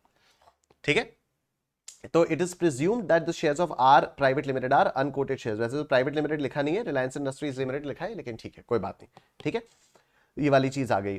बाकी सारी चीजों से यहां पर दिखाई दे रहा है subject to securities transaction tax, not subject to securities transaction tax and so on. यहां से पता चल रहा है कि दिस इज अनलिस्टेड शेयर्स। ठीक, अब आप इधर देखो next, Miss Chhaya transferred a vacant site to Miss Dayama. अच्छा, छाया ने दयामा को एक जमीन बेची for 4,25,000 rupees. Stamp valuation authority fix the value of the vacant site for stamp duty purposes at 6 lakh rupees. अच्छा, 425 का 110% कितना आता है? 425 का 4,25,000 का 110% कितना आता है? 467,500 आता है। और बेचा कितने में, और स्टैम्प ड्यूटी वैल्यू है कितने की? 6 लाख रुपीस की है। तो फुल वैल्यू ऑफ कंसिडरेशन क्या माना जाएगा? 6 lakh rupees. Full value of consideration 6 lakh rupees मानी जाएगी। The total income of Chaya and Dayama before considering the transfer of vacant site was 50 and 2,05,000 respectively. Indexed cost of acquisition for Mr. Chaya, Mr. हो गया, ये पहले miss थी, अच्छा चलो ठीक है, in respect of vacant site is 4 lakh rupees computed. तो ये indexed cost of acquisition आपको दी हुई है। Full value of consideration 6 lakh rupees मानी जाएगी, indexed cost of acquisition 4 lakh rupees हो गया, 2 लाख रुपीस के कैपिटल गेन्स आ गए छाया के नाम पर। 6 लाख माइनस 4 लाख, 2 लाख रुपीस के कैपिटल गेन्स आ गए, और जो अदर इनकम थी 50,000 की, ये रही। अदर इनकम 50,000 रुपीज की छाया की ये थी, तो छाया की टोटल इनकम कितनी आ गई, छाया की टोटल इनकम आ गई 2,50,000 रुपीज। ठीक है, अच्छा अब दयामा के पॉइंट ऑफ व्यू से देखते हैं। तो दयामा को ये प्रॉपर्टी सस्ते में मिली, ये इमूवेबल प्रॉपर्टी है और दयामा को ये प्रॉपर्टी सस्ते में मिली है, मतलब दयामा को विदाउट लो कंसिडरेशन पर मिली है। दो चीजें हमें देखनी होंगी, क्या स्टैंप ड्यूटी वैल्यू और जो प्रॉपर्टी के परचेज कंसिडरेशन है उसका डिफरेंस 50,000 से ज्यादा है, तो 6 lakhs minus 4,25,000 rupees is obviously greater than 50,000 rupees। ठीक है, दूसरा, क्या 6 lakhs is greater than 110% of 425? yes। ठीक है, तो ऐसे केस में क्या हो जाएगा, दयामा के हाथ में this minus this 6 minus 425 will be taxable as income from other sources, और ये 2,05,000 रुपीज अदर इनकम हो जाएगी, तो टोटल इनकम जो भी दयामा की आएगी वो दयामा की आ जाएगी। ठीक है, तो आप ये देखो 6 lakhs माइनस 4,25,000 रुपीज आता है 1,75,000 रुपीज, ये प्लस अदर इनकम जो 2,05,000 रुपीज की ये थी, तो 3,80,000 रुपीज दयामा की इनकम हो गई है। ठीक है, आई होप ये वाली बात एकदम क्लियर है। इधर देखो, Mr Chezhian is employed in a company with taxable salary income of 5 lakh rupees. ठीक है, taxable salary income 5 lakh rupees की है। He received a cash gift of 1 lakh rupees from Atma Charitable Trust, registered under Section 12AB in December 22 for meeting his medical expenses. Is the cash gift so received from the trust chargeable to tax in the hands of Mr. Chezian? तो ये trust से मिला है, trust से मिलने पर ये exempt हो जाता है। ठीक है, हम लोगों ने यहां पर बात की थी कि ट्रस्ट से मिलने पर ये एग्जेम्प्ट हो जाता है। नॉन एप्लीकेबिलिटी के बारे में बात कर रहे थे ना हम लोग। ये देखो कहां गया, ये ट्रस्ट वगैरह से, ट्रस्ट वगैरह से ये आपका एग्जेम्प्ट हो जाता है। ठीक है, ट्रस्ट से मिला तो ये एग्जेम्प्ट हो गया है। उसके बाद आओ क्वेश्चन नंबर 4 पर आते हैं। Question number 4, let's look at question number 4। Miss Mohini transferred a house to her friend Miss Ragini for 35 lakh rupees on 1st October 2022। तो कितने रुपए पर बेचा, 35 लाख रुपीस में बेचा। The sub-registrar valued the land at 60 lakh rupees। Obviously, this is way greater than 110% और difference भी जो है वो सब कुछ हो गया। Anyway, मोहिनी के लिए full value of consideration क्या मानी जाएगी, मोहिनी के लिए full value of consideration 60 lakh rupees मानी जाएगी। Miss Mohini contested the valuation, miss Mohini ने कहा कि यार पागल हो गए हो क्या, 60 लाख रुपीस कुछ भी है। And the matter was referred to divisional revenue officer who valued the house at 55,50,000 rupees। ठीक है, तो अब स्टैंप ड्यूटी वैल्यू क्या, स्टैंप ड्यूटी वैल्यू तो 60 लाख रुपीस थी। मिस मोहिनी खुश नहीं थी। मिस मोहिनी ने इस पर कहा, अपने असेसिंग ऑफिसर से कहा कि नहीं नहीं ये ऐसे थोड़ी होता है, कुछ भी बोले जा रहे हो तुम। तो वैल्यूएशन ऑफिसर को केस रेफर किया गया, वैल्यूएशन ऑफिसर ने इसकी वैल्यू निकाली 55,50,000 रुपीस। अब कौन सी वैल्यू मानी जाएगी, वैल्यूएशन ऑफिसर वाली वैल्यू मानी जाएगी। Accepting the said value, differential stamp duty was also paid and the transfer completed। तो यहां पर अब full value of consideration क्या मानी जाएगी, full value of consideration मानी जाएगी 55,50,000 rupees। Total income of Mohini and Ragini for assessment year 23-24 before considering the transfer of the said house was 2,80,000 and 345 respectively। Miss Mohini had purchased the house on 15th May 2010 for 25 lakh rupees and registration expenses were 1,50,000 rupees। तो Miss Mohini के लिए cost of acquisition क्या हो गया, 26,50,000 rupees। ठीक है, miss Mohini के लिए इसकी कॉस्ट ऑफ एक्विजिशन क्या थी, 26,50,000 rupees. Full value of consideration क्या है, 55,50,000 rupees. You are required to explain the provisions of Income Tax Act 1961 applicable to the present case and determine the total income of both Miss Mohini and Miss Ragini considering the above said transactions। कोई दिक्कत वाली बात नहीं है, it's a very simple question. पहले मोहिनी के बारे में बात करते हैं। तो मोहिनी के लिए फुल वैल्यू ऑफ कंसिडरेशन क्या है, 55,50,000 रुपीज है ना, 55,50,000 रुपीज। मोहिनी के लिए फुल वैल्यू ऑफ कंसिडरेशन क्या है, मोहिनी के लिए फुल वैल्यू ऑफ कंसिडरेशन है 55,50,000 rupees minus indexed cost of acquisition. तो ये मकान कितने में खरीदा था, 25 लाख प्लस 1,50,000 यानी 26,50,000 rupees into 331 divided by 167, divided by 167 कितना आता है ये, 26,50,000 रुपीज इंटू 331 डिवाइडेड बाई 167, ये आता है 52,52,395, 52,52,395।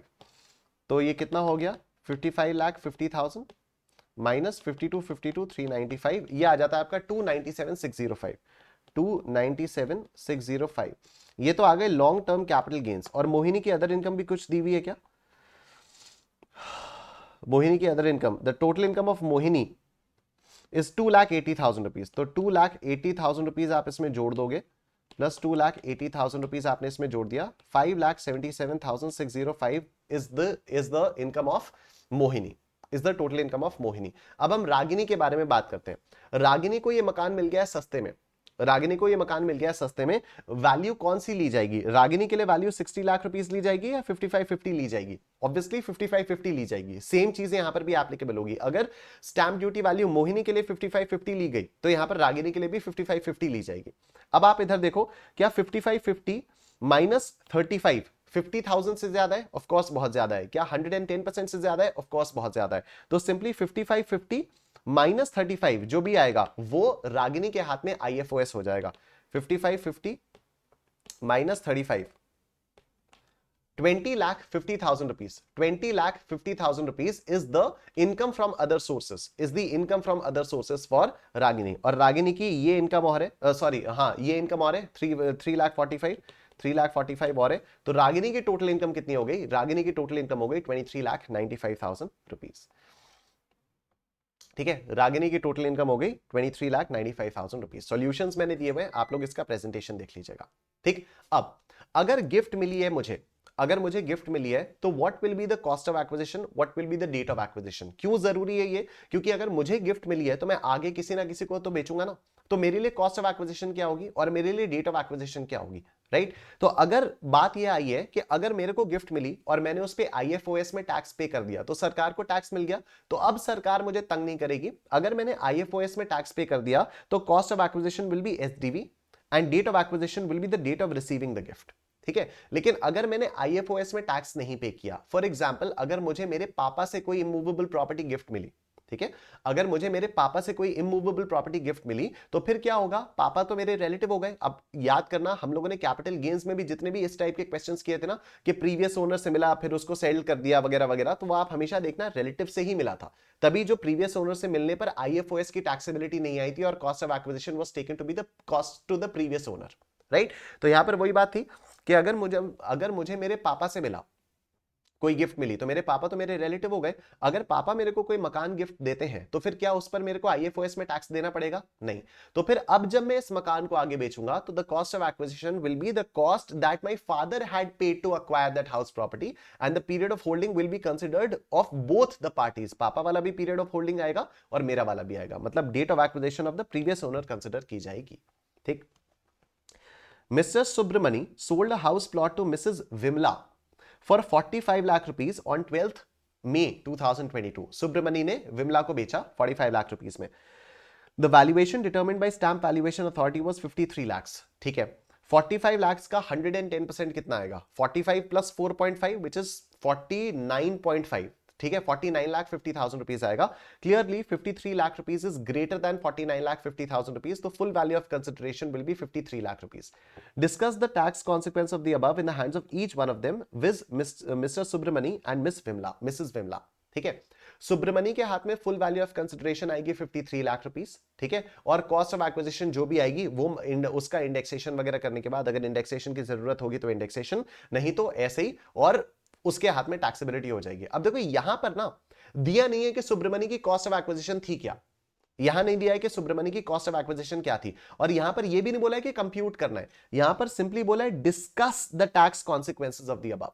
तो you only need to discuss करने का मतलब आपको एक्सप्लेन करना है कि क्योंकि सुब्रमणी ने जो बेचा वो 45 लाख रुपीस में बेचा, stamp duty value 53 lakh rupees थी, 53 lakh rupees is greater than 110% of the sale consideration, therefore 53 lakh rupees will be considered as the full value of consideration and indexed cost of acquisition will be deducted and whatever the capital gains जो भी capital gains आएंगे वो सुब्रमणी के hand में taxable हो जाएंगे। विमला के point of view से देखो तो 53 minus 45, ठीक है, the stamp duty value that is 53 minus the consideration 45 is greater than 50,000 rupees and anyway 53 lakh rupees is greater than 110% of the sale consideration. तो फिर जो भी डिफरेंस होगा ना, यानी 53 minus 45, that will be taxed as income from other sources under section 56(2)(10) in the hands of missus Vimla.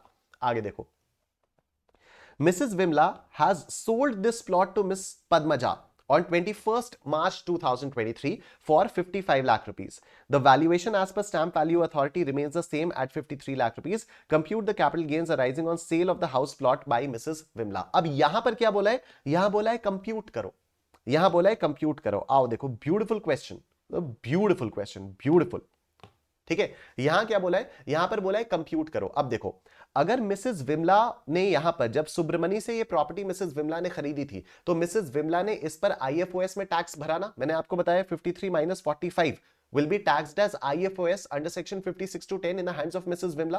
तो अब अगर मिसेस विमला ने ये दे दिया है, तो फिर मिसेस विमला के लिए कॉस्ट ऑफ एक्विजिशन क्या मानी जाएगी? मिसेस विमला के लिए cost of acquisition 53 lakh rupees मान ली जाएगी।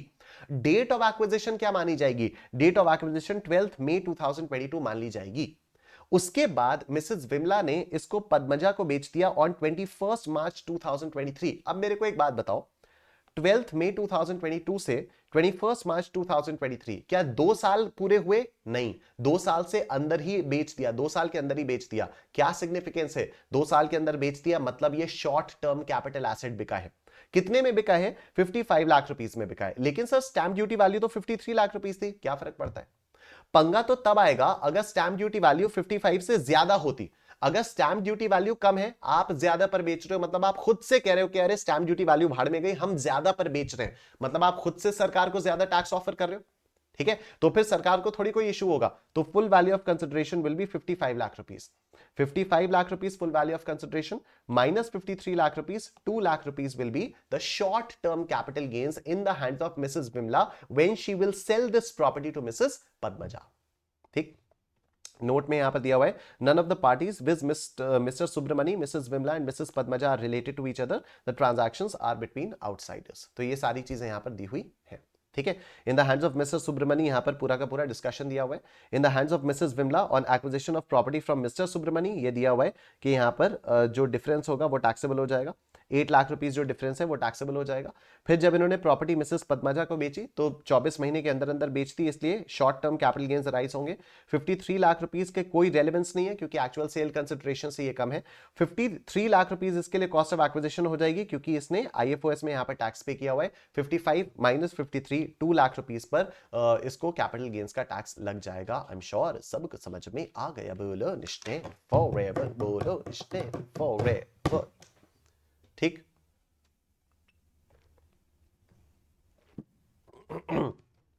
आप लोग फटाफट से प्लीज वीडियो को लाइक कर दीजिए। हम लोग चलते हैं अगले कॉन्सेप्ट पर, that is dividend, deem dividend और उसकी टैक्सेबिलिटी। ठीक है, तो प्रीवियस ईयर 2021 से डिविडेंड जो है वो शेयर होल्डर्स के हाथ में टैक्सेबल होने लग गया। मैंने कल कैपिटल गेन्स में आपको बताया था कि हम लोग इसको आईएफओएस में पढ़ेंगे। ठीक है, तो अब आ जाओ, समय आ गया उसको पढ़ने का। पहले क्या होता था, प्रीवियस ईयर 2021 से पहले यानी प्रीवियस ईयर 1920 तक क्या होता था, जब भी कोई कंपनी डिविडेंड डिस्ट्रीब्यूट करती थी तो उस कंपनी को डिविडेंड डिस्ट्रीब्यूशन टैक्स पे करना पड़ता था और शेयर होल्डर के हाथ में वो एग्जेम्प्ट होता था, राइट। लेकिन 2021 से क्या हो गया, डिविडेंड्स शेयर होल्डर्स के हाथ में टैक्सेबल कर दिए गए हैं, नॉर्मल स्लैब रेट से टैक्सेबल होंगे और कंपनीज के हाथ से हटा दिया गया है। लेकिन उससे पहले के लॉज है, उससे पहले के लॉज क्या है कि क्योंकि कंपनी को डिविडेंड के डिस्ट्रीब्यूशन पर डिविडेंड डिस्ट्रीब्यूशन टैक्स पे करना पड़ता था, इसीलिए company started to find ways of not distributing dividends by the name of distributing dividends. मतलब कंपनीज करती वही थी, डिविडेंड्स को ही डिस्ट्रीब्यूट करती थी, लेकिन नाम कुछ और दे देती थी, राइट। तो इसलिए लॉ मेकर्स ने सेक्शन 222 के अंदर 5 केसेस ऐसे बताए हैं जिनको डिविडेंड माना जाएगा। कंपनी भले ही चिल्लाती रहे कि यार हम डिविडेंड थोड़ी दे रहे हैं, लेकिन लॉ मेकर्स कहेंगे देखो ऐसा है, रियल बात तो यही है कि तुम डिविडेंड नहीं दे रहे हो तो डिविडेंड माना जाएगा और तुम्हें डीडीटी पे करना पड़ेगा। अब क्योंकि कंपनी के हाथ में डीडीटी तो है नहीं, डिविडेंड डिस्ट्रीब्यूशन टैक्स तो है नहीं, लेकिन अभी भी वो 5 केसेस डीम्ड डिविडेंड में तो आते ही आते हैं। तो अब अगर वो 5 केसेस डीम्ड डिविडेंड में अभी भी है तो मतलब उस तरह से भी अगर हमें डिविडेंड मिला, शेयर होल्डर्स को डिविडेंड मिला, तो शेयर होल्डर्स को उसको अपनी इनकम में इंक्लूड करना होगा और आईएफओएस में वो टैक्सेबल हो जाएगा। सिंपल। देखो, डीम डिविडेंड के लिए सेक्शन 2 सबसेक्शन 22 है, इसमें 5 क्लॉजेस हैं। क्लॉज ए है any distribution entailing release of company's assets, मतलब अगर कंपनी अपने एसेट्स को डिस्ट्रीब्यूट करती है तो to the extent of the accumulated profits. ये मैंने आप लोगों को कल बताया था कि डिविडेंड होता क्या है, dividend is a share of profit. तो प्रॉफिट को तो ये लोग कहते हैं कि नहीं, प्रॉफिट को तो हमने रिजर्व्स में डाल दिया, ठीक है। ये लोग कह रहे हैं कि प्रॉफिट्स को हमने रिजर्व में डाल दिया और आपको एसेट दे दिया। तो एसेट दिया ठीक है, लेकिन to the extent it forms part of the reserve, जितना भी रिजर्व वाला अमाउंट है उतना पोर्शन आपके हाथ में एज डिविडेंड टैक्सेबल होगा। उसके ऊपर अगर आपको कुछ मिला तो उसमें डिविडेंड की टैक्सेबिलिटी नहीं आएगी। Any distribution of debentures, debenture stock, deposit certificates and bonus to the preference shareholders. अगर प्रेफरेंस शेयर होल्डर्स को डिबेंचर्स मिल रहे हैं, डिबेंचर स्टॉक मिल रहा है या डिपॉजिट सर्टिफिकेट्स मिल रहे हैं या बोनस मिल रहा है, तो वो भी डीम्ड डिविडेंड माना जाएगा। Distribution on liquidation of company, तो कल कैपिटल गेन्स में हम लोगों ने लिक्विडेशन ऑफ कंपनी जब पढ़ा था, तो वहां पर मैंने आपको बताया था कि लिक्विडेशन के केस में भी कंपनी, और कल क्वेश्चन भी किया था राइट, कि कंपनी लिक्विडेट हो गई और Raghu holds 10,000 shares, total 60,000 shares हैं, तो इतना इतना पैसा दिया गया टैक्स पे करने के बाद, तो एग्रीकल्चरल लैंड की मार्केट वैल्यू जितनी भी निकली थी उसका 1/6 पोर्शन रघु को मिला राइट। लेकिन उसमें से जितने भी अक्यूमुलेटेड प्रॉफिट्स थे, जितने भी रिजर्व्स थे, उसका 1/6 हमने माइनस किया था। कल मैंने आपको बताया था क्यों, क्योंकि वो 1/6 आईएफओएस में टैक्सेबल होगा अंडर डीम्ड डिविडेंड 222C में। ठीक है, तो लिक्विडेशन ऑफ कंपनी के केस में जब भी आपको शेयर होल्डर्स को एसेट्स वगैरह कुछ भी मिलते हैं, ठीक है, लिक्विडेशन के टाइम पर अगर आपको एसेट्स वगैरह मिल रहे हैं, तो to the extent of the accumulated profits वो आपके हाथ में डीम्ड डिविडेंड कंसीडर किए जाएंगे और उस पर आईएफओएस में टैक्सेबिलिटी लग जाएगी। Distribution on reduction of capital, ये इंटरमीडिएट के लेवल के लिए इंपॉर्टेंट नहीं है।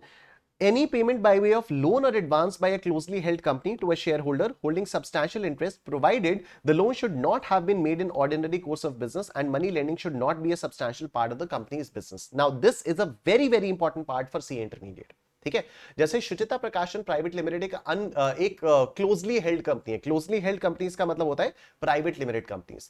मेरा ऑफ कोर्स शुचिता प्रकाशन प्राइवेट लिमिटेड में एक सब्सटैंशियल शेयर है, मतलब 20% से ज्यादा की मेरी शेयर होल्डिंग है। मैं ऐसे ही बोल रहा हूं, मुझे नहीं पता है या नहीं है, ठीक है, वो शेयर होल्डिंग वगैरह वाले जो भी है वो सब पापा हैंडल कर रहे हैं राइट। तो मुझे नहीं पता कि शुचिता प्रकाशन में मेरी शेयर होल्डिंग है या नहीं। मैं आपको ऐसी एग्जाम्पल दे रहा हूं कि शुचिता प्रकाशन प्राइवेट लिमिटेड अगर मेरे पापा की कंपनी है, तो जाहिर सी बात है उसमें मेरी शेयर होल्डिंग होगी, मेरा उसमें सब्सटैंशियल इंटरेस्ट होगा, 20% से ज्यादा मेरा उसमें सब्सटैंशियल इंटरेस्ट होगा। अब अगर शुचिता प्रकाशन मुझे लोन दे देती है, तो मेरे हाथ में उसको डीम्ड डिविडेंड माना जाएगा। ठीक है, मेरे हाथ में उसको डीम्ड डिविडेंड माना जाएगा to the extent of accumulated profits right. तो ये सारी चीजें हम लोग अभी जाने दे सकते हैं।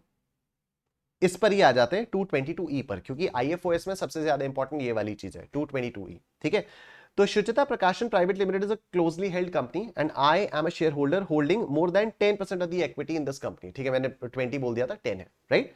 Now if Shuchita Prakashan gives an amount as loan to me, then this loan shall be treated as deemed dividend to the extent of accumulated profits. Right, तो मेरी 10% से ज्यादा की शेयर होल्डिंग है शुचिता प्रकाशन में। तो अब अगर शुचिता प्रकाशन मुझे लोन देती है, तो ये मान लिया जाएगा कि ये डिविडेंड मिला है मुझे और मेरे हाथ में टैक्सेबल हो जाएगा। ठीक, मान लो शुचिता प्रकाशन मुझे डायरेक्टली लोन नहीं देती, लेकिन किसी और ऑर्गेनाइजेशन को लोन दे देती है जिसमें मेरा सब्सटैंशियल इंटरेस्ट है। सब्सटैंशियल इंटरेस्ट का मतलब होता है 20% और मोर शेयर होल्डिंग और प्रॉफिट शेयरिंग। ठीक है, शुचिता प्रकाशन ने निशांत कुमार को लोन नहीं दिया, शुचिता प्रकाशन ने सीए निशांत कुमार को लोन दे दिया। CA Nishant Kumar is a business entity, Nishant Kumar is an individual. Nishant Kumar अलग चीज है, सीए निशांत कुमार अलग है। CA Nishant Kumar is a business entity और of course CA Nishant Kumar की 100% ओनरशिप किसके पास है? मेरे पास है। तो क्या मैं कह सकता हूं सीए निशांत कुमार में 20% से ज्यादा ओनरशिप मेरे पास है? ऑफ कोर्स मेरी 100% ओनरशिप है ना सीए निशांत कुमार में। CA Nishant Kumar is a separate legal entity.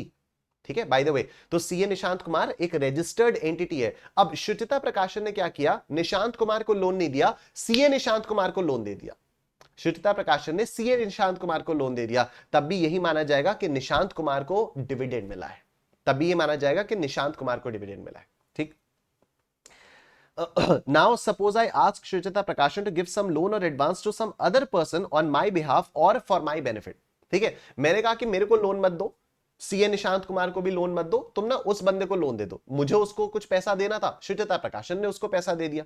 ठीक है, तो अब ये भी मान लिया जाएगा कि ये मुझे ही लोन दिया गया है या मेरे लिए डीम डिविडेंड मान लिया जाएगा to the extent of its accumulated profits. ठीक है, तो ये आप लोग देख सकते हो। अब आप देखो, if the loan is repaid or the company charges market rate of interest, then also loan is treated as deemed dividend. ठीक है, अगर मान लो मैं लोन बाद में रीपे भी कर देता हूं या कंपनी मुझसे मार्केट रेट पर इंटरेस्ट भी चार्ज करती है उस लोन का, तब भी डीम डिविडेंड ही माना जाएगा।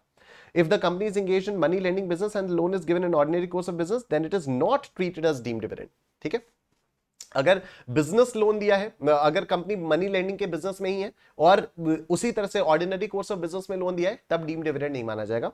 If any advance is given for business purpose, trade advance, then it is not treated as deem dividend. ठीक है, मान लो कंपनी ने मेरे को एडवांस दे दिया बिजनेस करने के लिए, तो फिर उसको डीम डिविडेंड नहीं माना जाएगा। लोन अलग होता है और ट्रेड एडवांस अलग होता है, ठीक है। इट जस्ट डिपेंड्स अपॉन कि उसको बुक्स में किस तरह से दिया हुआ है, ठीक है। If loan was treated as deemed dividend and after some time if such loan is set off against actual dividend then such set off is not treated as dividend। मतलब क्या हुआ इसका कि सपोज आज सुचिता प्रकाशन ने मेरे को 1 लाख रुपए का लोन दिया, तो अब तो मेरे हाथ में डीम डिविडेंड आ गया, अब मेरे हाथ में डीम डिविडेंड आ गया। बाद में सुचिता प्रकाशन ने 1,50,000 रुपीज का डिविडेंड अनाउंस किया मेरे नाम पर, ठीक है। 1,50,000 रुपीज का डिविडेंड सुचिता प्रकाशन ने अनाउंस कर दिया मेरे नाम पर। लेकिन इसमें से सुचिता प्रकाशन क्या बोलेगी कि भाई 1 लाख रुपए का लोन तो हम तेरे को वैसे ही दे चुके हैं, जिसको तेरे हाथ में डिविडेंड ही मान लिया गया है, तो अब हम सिर्फ तेरे को 50,000 रुपीज एक्स्ट्रा दे देते हैं, ठीक है। अगर ऐसा हो गया तो जो इनिशियली 1 लाख रुपीज डिविडेंड मान लिया गया था उसको अब डिविडेंड नहीं माना जाएगा। तो मतलब जो पहले लोन मिला जिसको डिविडेंड इन्होंने मान लिया, बाद में एक्चुअल डिविडेंड से इसको सेट ऑफ कर लिया गया, तो जितना पोर्शन सेट ऑफ हुआ उसको डीम डिविडेंड नहीं माना जाएगा, ठीक। आइए सर क्वेश्चन नंबर 6 देख लिया जाए। क्वेश्चन नंबर 6 क्या कह रहा है ये? Rahul, a resident Indian, holding 28% of equity shares in a company, took a loan of 5 lakh rupees from the same company। ठीक, 28% शेयर होल्डिंग है और 5 लाख रुपीस का लोन लिया। On the date of granting the loan, the company had accumulated profit of 4 lakh rupees। ठीक है, तो to the extent of accumulated profit deemed dividend मान लिया जाएगा। मतलब 5 लाख रुपीस का लोन लिया तो 4 लाख रुपीस का डीम डिविडेंड मान लिया जाएगा, 1 लाख रुपीस का लोन मान लिया जाएगा। The company is engaged in some manufacturing activity. Company का मनी लेंडिंग का बिजनेस नहीं है, मैन्युफैक्चरिंग एक्टिविटी में कंपनी एंगेज्ड है। Is the amount of loan taxable as deemed dividend if the company is a company in which the public are substantially interested? अब देखो, अगर ये कंपनी ऐसी है जिसमें पब्लिक आर सब्सटैंशियली इंटरेस्टेड, मतलब this is a public limited company, this is a public limited company. Public limited company से अगर लोन मिल रहा है तब क्या ये टैक्सेबल है? नहीं। This clause is applicable to 22E वाला क्लॉज एप्लीकेबल तभी है अगर क्लोजली हेल्ड कंपनी से पैसा मिल रहा है, क्लोजली हेल्ड कंपनी से लोन मिल रहा है, पब्लिक कंपनी से नहीं। तो यहां पर है is the amount of loan taxable as deemed dividend if the company is a company in which the public are substantially interested. तो the answer is no. The provisions of 222E however will not apply when the loan is given by a company in which the public are substantially interested। in such case the loan would not be taxable as deemed dividend, right. दूसरी चीज, what would be your answer if the lending company is a private limited company. देखो private limited को ये बोलते कैसे हैं, यहां पर पढ़ने में ही दिक्कत आएगी, सुनना। That is, which is not a company in which the public are substantially interested। मैं बताऊं आप में से कई सारे लोग यहां पर गलती करोगे, जल्दबाजी में पढ़ने के लिए आप सिर्फ इतना पढ़ लोगे in which the public are substantially interested, आप सिर्फ इतना पढ़ लोगे और इंस्टीट्यूट यहीं पर खेलता है, ठीक है। इंस्टीट्यूट इसको ऐसा भी लिख सकता था that this is a company in which public are not substantially interested। This is also how ICAI could have written this question, but ICAI has not written it like this। ICAI has written it as which is not a company। ये एक ऐसी company नहीं है जिसमें public substantially interested है, मतलब this is a private limited company. और अगर प्राइवेट लिमिटेड कंपनी है तो 4 लाख रुपए का डीम डिविडेंड हो जाएगा। However, if the loan is taken from a private company, that is a company in which the public are not substantially interested, which is a manufacturing company and not a company where lending of money is a substantial part of the business of the company, then provisions of section 222E would be attracted since Rahul holds more than 10% of the equity shares in the company। The amount chargeable as deemed dividend cannot, however, exceed the accumulated profits held by the company on the date of given loan। Therefore, the amount taxable as deemed dividend would be limited to the accumulated profit, that is 4 lakh rupees, and not the amount of loan, which is 5 lakh rupees। ठीक है, अब देखो, अगर आपको dividend मिल गया तो उसकी taxability कैसे होती है, या म्यूचुअल फंड से अगर आपको कोई इनकम हुई तो उसकी टैक्सेबिलिटी कैसे होती है? वेरी सिंपल, ग्रॉस अमाउंट पर 10% के रेट से टैक्सेबल हो जाता है। IFOS में आप ग्रॉस अमाउंट इंक्लूड करोगे। सर ये ग्रॉस क्या लगा रखा है? मैंने आपको इनकम फ्रॉम हाउस प्रॉपर्टी का रिवीजन करवाते वक्त टीडीएस के बारे में थोड़ा सा बताया था, वैसे आप लोगों को पता ही होगा टीडीएस का, क्योंकि ये एक रिविजनरी बैच है। तो टीडीएस होता क्या है? सपोज मुझे आपको 1 लाख रुपए देने, उसमें से सपोज मैंने 10,000 रुपीज काट लिया और मैंने आपको सिर्फ 90,000 रुपीज दिए। ये 10,000 रुपीज मैं आपके बिहाफ पर सरकार को जमा कर दूंगा और साल के एंड में जब आप अपनी टैक्स लायबिलिटी कैलकुलेट करोगे, टोटल टैक्स लायबिलिटी कैलकुलेट करोगे, तो उसमें से आपको इस 10,000 रुपीज का क्रेडिट मिल जाएगा। That is the concept of tax deducted at source. मतलब जो सोर्स ऑफ इनकम है उसी ने थोड़ा सा पैसा टैक्स के तौर पर काट के सरकार को जमा कर दिया आपके बिहाफ पर, और बाद में आपको इसका क्रेडिट मिल जाएगा। This is known as tax deducted at source, right. Dividend income पर भी टीडीएस कटता है, राइट। तो क्या होता है, सपोज मेरे को किसी कंपनी से 10,000 रुपीज का डिविडेंड मिलने वाला है, सपोज मुझे किसी कंपनी से 10,000 रुपीज का डिविडेंड मिलने वाला है, now that company will deduct 10% of this 10,000 rupees, 10% काट लेगी, यानी 1,000 रुपीज काट लिए, और मुझे मिला कितना, मुझे मिला 9,000 रुपीज। लेकिन मेरी इनकम है कितने की, कॉमन सेंस लगाना, मेरी इनकम होगी पूरी की पूरी 10,000 रुपीज की। ठीक है सर, ये तो गलत है, गलत नहीं है।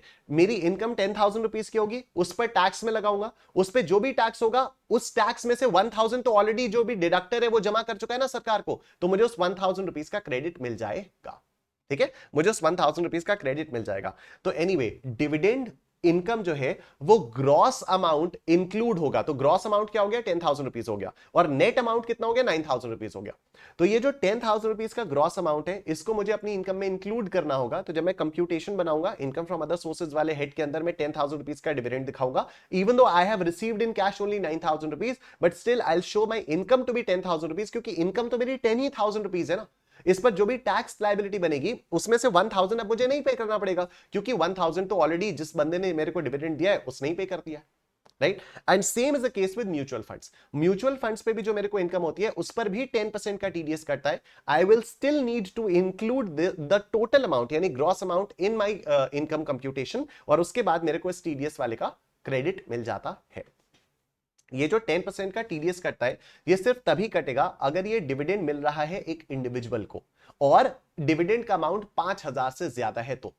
ठीक है, टीडीएस काटने की दो कंडीशंस है, एक तो अगर इंडिविजुअल को मिल रहा है, ठीक है, मैं इंडिविजुअल हूं मुझे मिल रहा है, और दूसरी कंडीशन ये है कि साल भर में 5,000 से ज्यादा मिल रहा है, तभी I took the example of 10,000 rupees, right. तो 10,000 रुपीज क्या है, 5,000 से ज्यादा है, तो पूरे 10,000 रुपीज पर 10% का टीडीएस कटा, मेरी जेब में कितना आया, 9,000 आया, मैंने पूरा 10,000 को अपनी इनकम में इंक्लूड किया, और उसके बाद मैंने अपनी टैक्स लायबिलिटी कैलकुलेट की। ये नॉर्मल रेट्स पे टैक्सेबल होगा, इसके लिए कोई स्पेशल रेट्स ऑफ टैक्सेशन नहीं है, नॉर्मल रेट पर टैक्सेबल होगा, और जो भी टैक्स लायबिलिटी आएगी उसमें से मेरे को जो भी टीडीएस कटा है उसका क्रेडिट मिल जाएगा।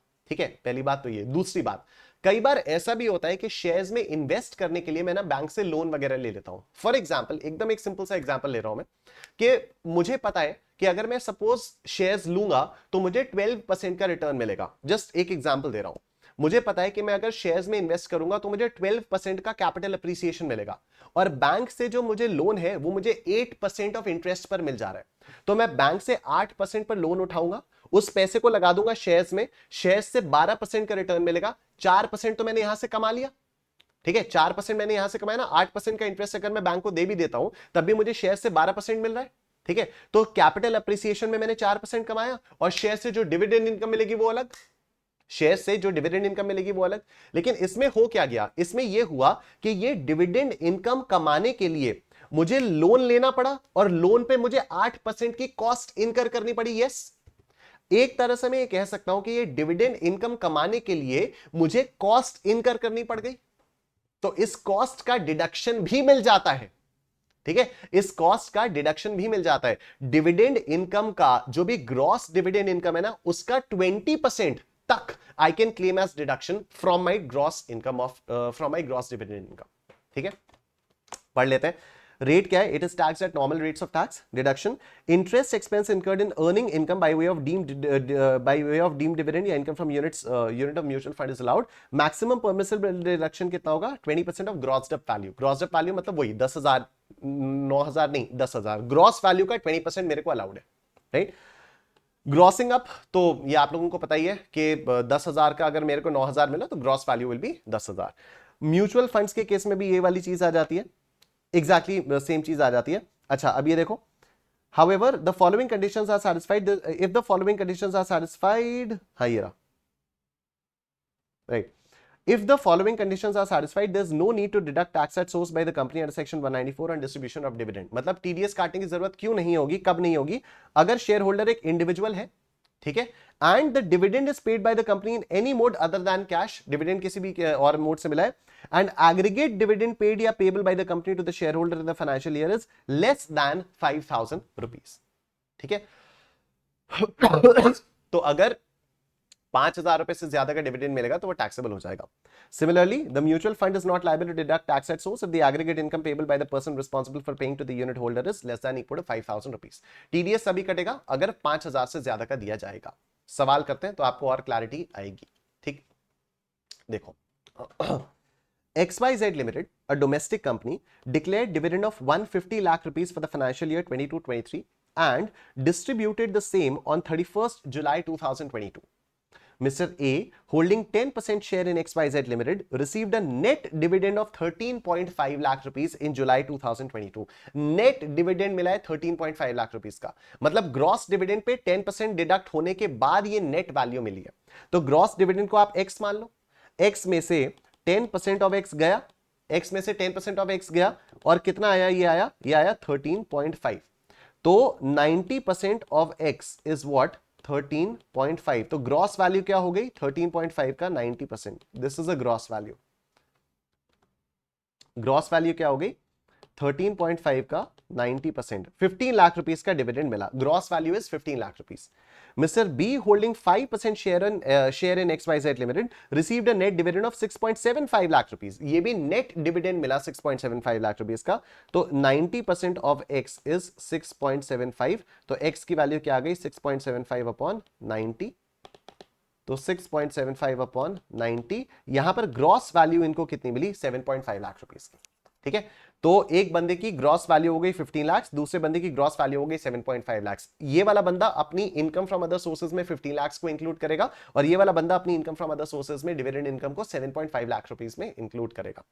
Discuss the tax liabilities in the hands of Mr. A and Mr. B, assuming that Mr. A and Mr. B have not received dividend from any other domestic company during the year.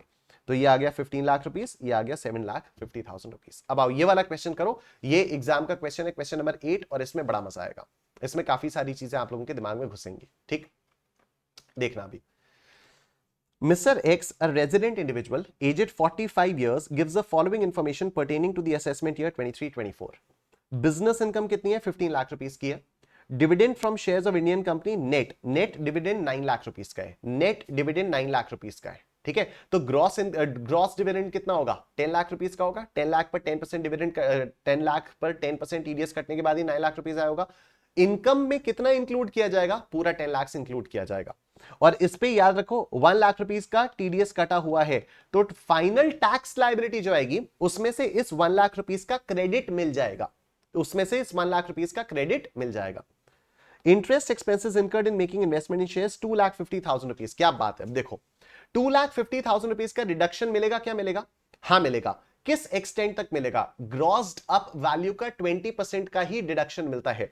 तो अगर 9 lakh rupees net value है तो what will be the gross value, the gross value will be 10 lakh rupees. इसका 20% कितना आता है, 2 lakh rupees आता है। तो even though the actual interest expense incurred for earning this dividend is 2,50,000 rupees, deduction कितने का मिलेगा, डिडक्शन 2 लाख रुपीस का मिलेगा। तो 8 लाख रुपीस की जो इनकम है वो टैक्सेबल होगी। ठीक है, 8 लाख रुपीस की इनकम टैक्सेबल होगी। हम ग्रॉस इनकम को इंक्लूड करते हैं, इसमें से माइनस करेंगे और 8 लाख रुपीस टैक्सेबल होगी। यहां पर कई सारे लोग गलती करेंगे, 9 लाख में से 250 माइनस कर देंगे और सब गड़बड़ हो जाएगा। ठीक है, तो ये ध्यान रखना प्लीज। फिर long term capital gains on sale of building, ये आता है आपका 18,60,000 रुपीस। मेरे को अब यहां पर क्या पूछा है, determine the amount of total income and tax liability for assessment year 23-24। Brilliant question, सारी चीजें एकदम क्लियर होते हुए आएंगे यहां पर। ठीक है, दो चीजें हम लोगों को निकालनी है, एक तो हमें टोटल इनकम निकालनी है और हमें टैक्स लायबिलिटी भी निकालनी है, ठीक है, टैक्स लायबिलिटी हम लोगों को निकालनी है। आओ देखो देखिए, हेड वाइज चलेंगे। इनकम फ्रॉम सैलरीज कुछ है नहीं, इनकम फ्रॉम हाउस प्रॉपर्टी कुछ है नहीं, PGBP 15 lakh rupees, PGBP income आ गई आपकी 15 लाख रुपीस, कोई पंगा ही नहीं है इसमें। कैपिटल गेन्स आ गया आपका 18,60,000, कोई पंगा ही नहीं है इसमें। Income from other sources 10 lakh rupees, income from other sources 10 lakh rupees, gross value आएगी। माइनस करेंगे इंटरेस्ट एक्सपेंस 2 लाख रुपीस के, 250 के नहीं, 2 लाख रुपीस के, और इनकम फ्रॉम अदर सोर्सेज आएगी आपकी 8 लाख रुपीस। तो टोटल इनकम आपकी आई 41,60,000 रुपीस। टोटल इनकम आई आपकी 41,60,000 रुपीस। अब सुनो मेरी बात, क्या इसमें से कोई ऐसी इनकम है जिसपे स्पेशल रेट से टैक्स लगेगा? बिजनेस इनकम पर स्लैब रेट से टैक्स लगता है। Capital gain, long term capital gain on sale of building, याद करो इस पर 20% के रेट से टैक्स लगता है अंडर सेक्शन 112। कल ही रिवाइज किया था ये, कल ही पढ़ा था ये। ठीक है, कि लॉन्ग टर्म कैपिटल गेन में दो तरीके के, अगर शेयर्स वगैरह वाले कैपिटल गेन है तो 112 ए में टैक्सेबिलिटी होती है, जिसमें पहला 1 लाख रुपया एग्जेम्प्ट होता है, उसके ऊपर 10% के रेट से टैक्सेबिलिटी आती है, बाकी के केस में 20%। ठीक है, क्या इस 18,60,000 के अगेंस्ट हम कहेंगे अरे बेसिक एग्जेम्पशन लिमिट भी तो है? नहीं, क्योंकि इसके अलावा जो इनकम है 15 लाख और 8 lakh, this is anyway greater than the basic exemption limit. ठीक है, तो अभी टैक्स लायबिलिटी हम कैसे कैलकुलेट करेंगे? हम इसको तो अलग कंसिडर करेंगे, इसको 18,60,000 पर 20% आ जाएगा, 20% ऑफ 18,60,000 रुपीज, तो लॉन्ग टर्म कैपिटल गेन 20%, तो 20% ऑफ 18,60,000 रुपीज, 20% ऑफ 18,60,000 रुपीज, ये आ जाता है आपका 3,72,000 रुपीज। करके दे आप लोग देख लो, 20% ऑफ 1860, ये आ गया 3,72,000 रुपीज। ठीक है, अब जो भी बैलेंस इनकम बची है उस पे स्लैब रेट लगेगा, तो टोटल इनकम 4160 थी, माइनस 1860, 23 लाख रुपीज बची, इस पर स्लैब रेट लगाओ। पहले 2.5 लाख तक निल, उसके बाद 2.5 लाख से 5 लाख तक 5% ऑफ 2,50,000 तो 12,500, फिर 5 लाख के ऊपर till 10 lakh 20% of 5 lakh rupees 1 lakh, और फिर 10 लाख से 23 लाख तक 30%, ये आ गई आपकी टैक्स लायबिलिटी। ठीक है, ये आई आपकी टोटल टैक्स। टोटल इनकम आपकी 50 लाख से कम थी, 41,60,000 है, तो कोई सरचार्ज नहीं लगेगा, सीधा हेल्थ एंड एजुकेशन सेस लग जाएगा। ये रहा आपका हेल्थ एंड एजुकेशन सेस, ये आपकी टोटल टैक्स लायबिलिटी निकल कर आई है। लेकिन डिविडेंड पे आपका 1 लाख रुपीस का टीडीएस कटा था, डिविडेंड पर आपका 1 लाख रुपीस का टीडीएस कटा था, तो ये जो टोटल टैक्स लायबिलिटी निकल कर आई है, इसमें से आप टीडीएस का क्रेडिट ले लोगे और 8,09,480 रुपीस ही आपको पे करना पड़ेगा। तो अभी तक अगर आपको लग रहा था कि हमें ग्रॉस अमाउंट इंक्लूड करना पड़ रहा है और टैक्स निकालना पड़ रहा है वगैरह वगैरह और ये गलत है, तो आई थिंक अब ये क्लियर हो चुका होगा कि आपने इंक्लूड किया पूरा, उसके हिसाब से टैक्स निकाला, लेकिन क्योंकि 1 lakh rupees already tax cut चुका था आपका, तो उसका आपको क्रेडिट मिल गया and you will now need to pay only 8,09,480 rupees. अब आपको सिर्फ इतना ही पे करना पड़ेगा। ठीक है, आइए next question, taxability of shares issued at premium. Okay, class 12th में जब हम लोग शेयर्स की अकाउंटिंग पढ़ते थे, या सीए फाउंडेशन में भी आप लोगों ने जब शेयर्स की अकाउंटिंग पढ़ी, तो आप लोगों ने एक कॉन्सेप्ट पढ़ा होगा सिक्योरिटीज प्रीमियम रिजर्व वाला, राइट, जिसमें आप फेस वैल्यू से ऊपर पर कंपनी इशू करती थी। सपोज फेस वैल्यू 10 रुपीस है और कंपनी ने शेयर को इशू किया 12 रुपीस पर, तो आप जर्नल एंट्री क्या करते थे, bank account debit 12 rupees, to share capital equity share capital 10 rupees, to securities premium reserve account 2 rupees. ठीक है, तो ये सिक्योरिटीज प्रीमियम रिजर्व जो 2 रुपए कंपनी ने एक्स्ट्रा आपसे चार्ज किया, उस पर टैक्सेबिलिटी आएगी। कौन देगा टैक्स? कंपनी देगी। क्यों देगा? क्योंकि फेस वैल्यू से ऊपर बेचा। पर ये क्या सही है? नहीं। आओ, इसमें बड़ी मजेदार चीज है।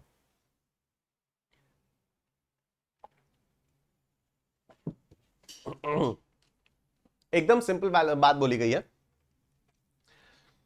अगर कोई कंपनी प्रीमियम पर शेयर्स को इश्यू कर रही है, अगर कोई कंपनी, और ये कौन सी company? Private limited, closely held company, public limited companies के ऊपर ये एप्लीकेबल नहीं होगा।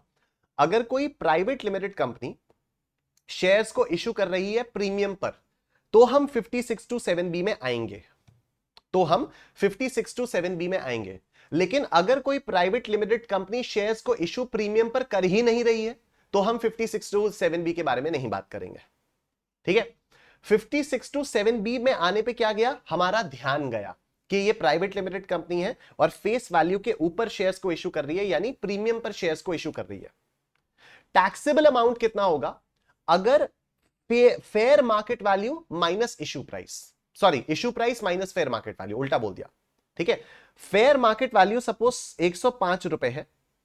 ठीक है, फेस वैल्यू, चलो आओ मैं एग्जांपल देता हूं आपको। फेस वैल्यू है 100 रुपए, ठीक, इश्यू प्राइस है 109 रुपए, राइट। इश्यू प्राइस अगर 109 रुपए है और फेस वैल्यू 100 रुपए है, तो क्या 56(2)(7)(b) आएगा? हां आएगा। ठीक है, फेयर मार्केट वैल्यू है सपोज 105 रुपए, तो टैक्सेबिलिटी कितने पर आएगी? आईएफओएस में कितना इंक्लूड किया जाएगा? 109 माइनस 105, 109 माइनस 105 यानी 4 रुपए, 4 रुपए पर टैक्सेबिलिटी आएगी। ठीक है, बात ये नहीं है, मतलब लॉ ये नहीं कह रहा कि आप प्रीमियम पर शेयर्स को इशू ही मत करो, करो, लेकिन फेयर मार्केट वैल्यू के ऊपर मत करो। अगर आप फेयर मार्केट वैल्यू के ऊपर इशू कर रहे हो मतलब आप अननेसेसरीली गिफ्ट कमा रहे हो। ठीक है, एकदम सिंपल है। फेस वैल्यू 100 रुपीज है, आपने इशू किया 109 में, जैसे ही 109 पे आया हमारा दिमाग खनका, हम आए देखा 56 to 7 भी।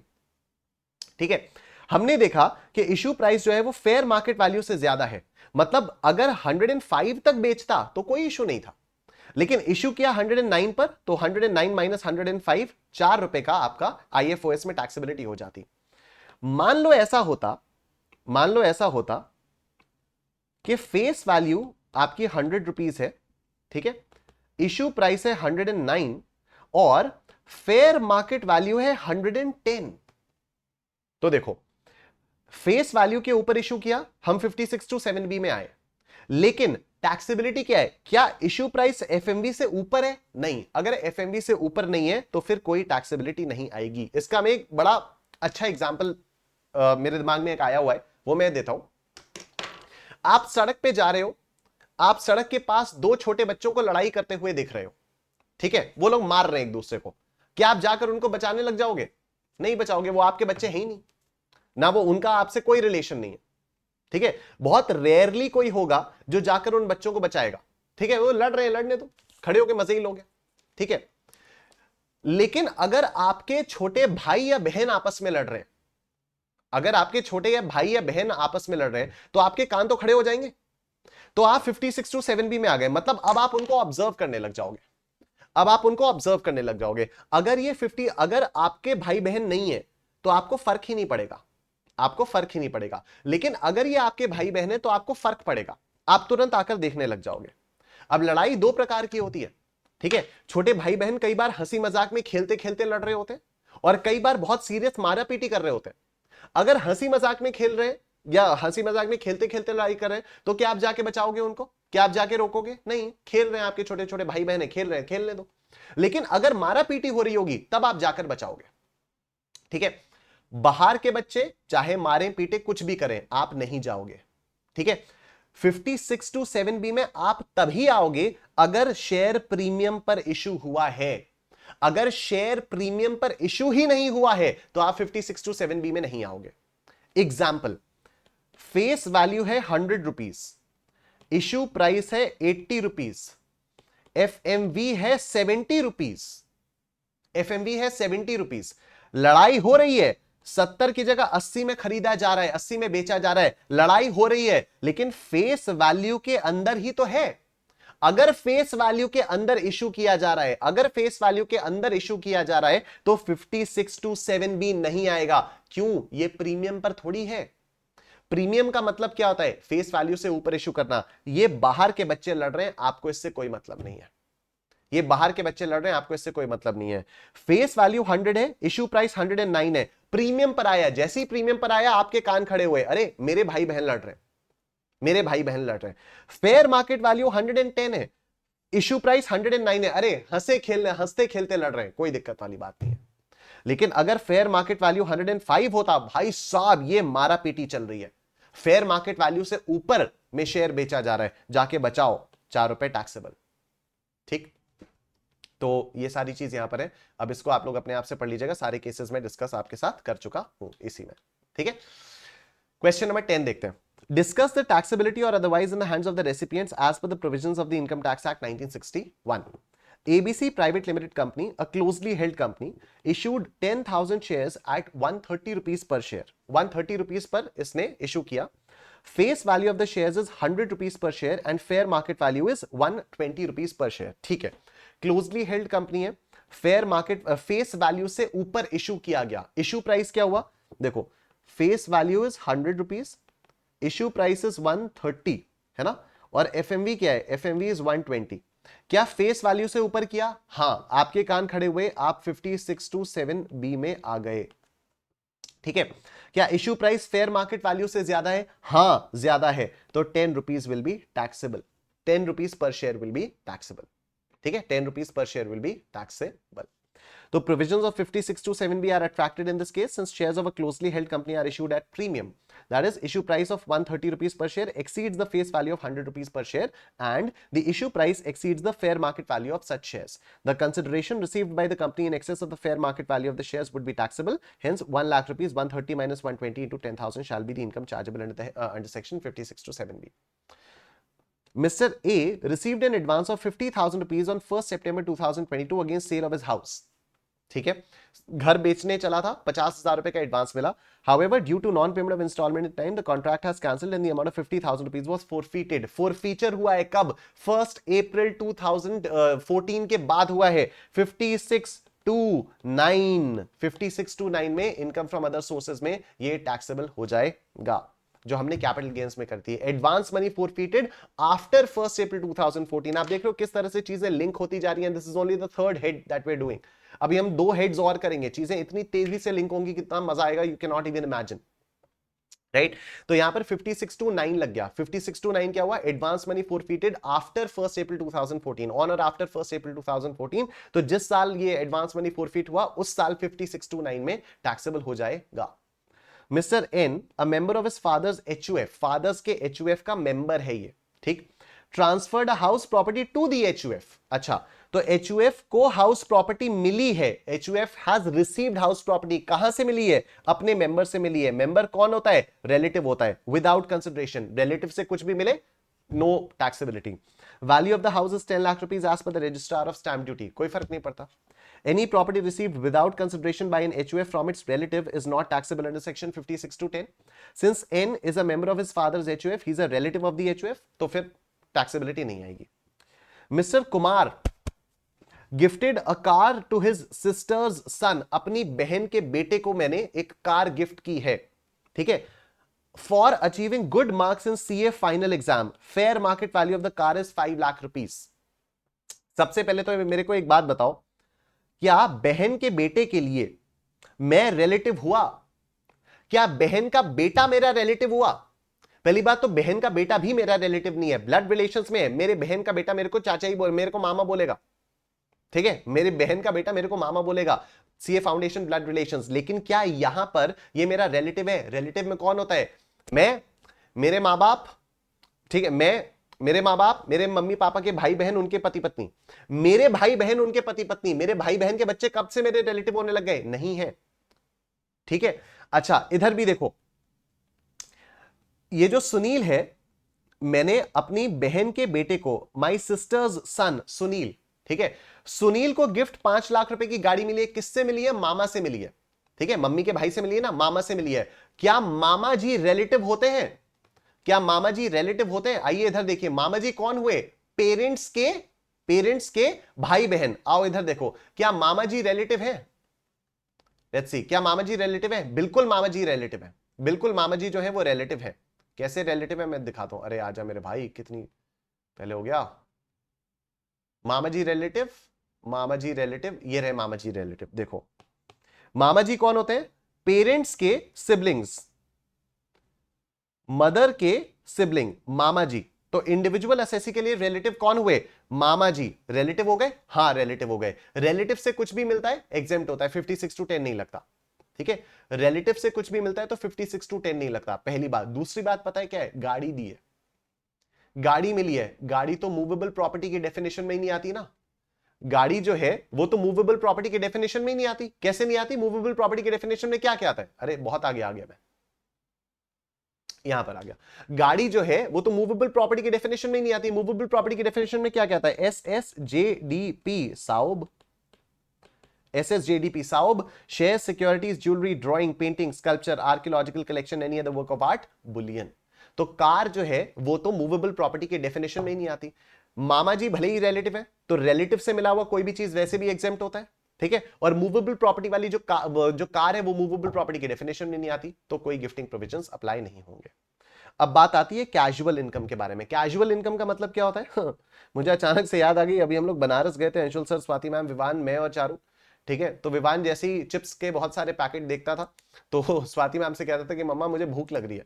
और मैम कहती थी कि अरे अभी अभी तो पराठा खाया तूने, तो कहता नहीं मुझे कैजुअल भूख लग रही है। तो कैजुअल भूख लग रही है, खुद से नहीं बोलता था कि मेरे को चिप्स खाने हैं, तो फिर मैम समझ जाती थी कि हाँ ठीक है, इसको कैजुअल भूख लग रही है, मतलब इसको चिप्स खाने का मन है।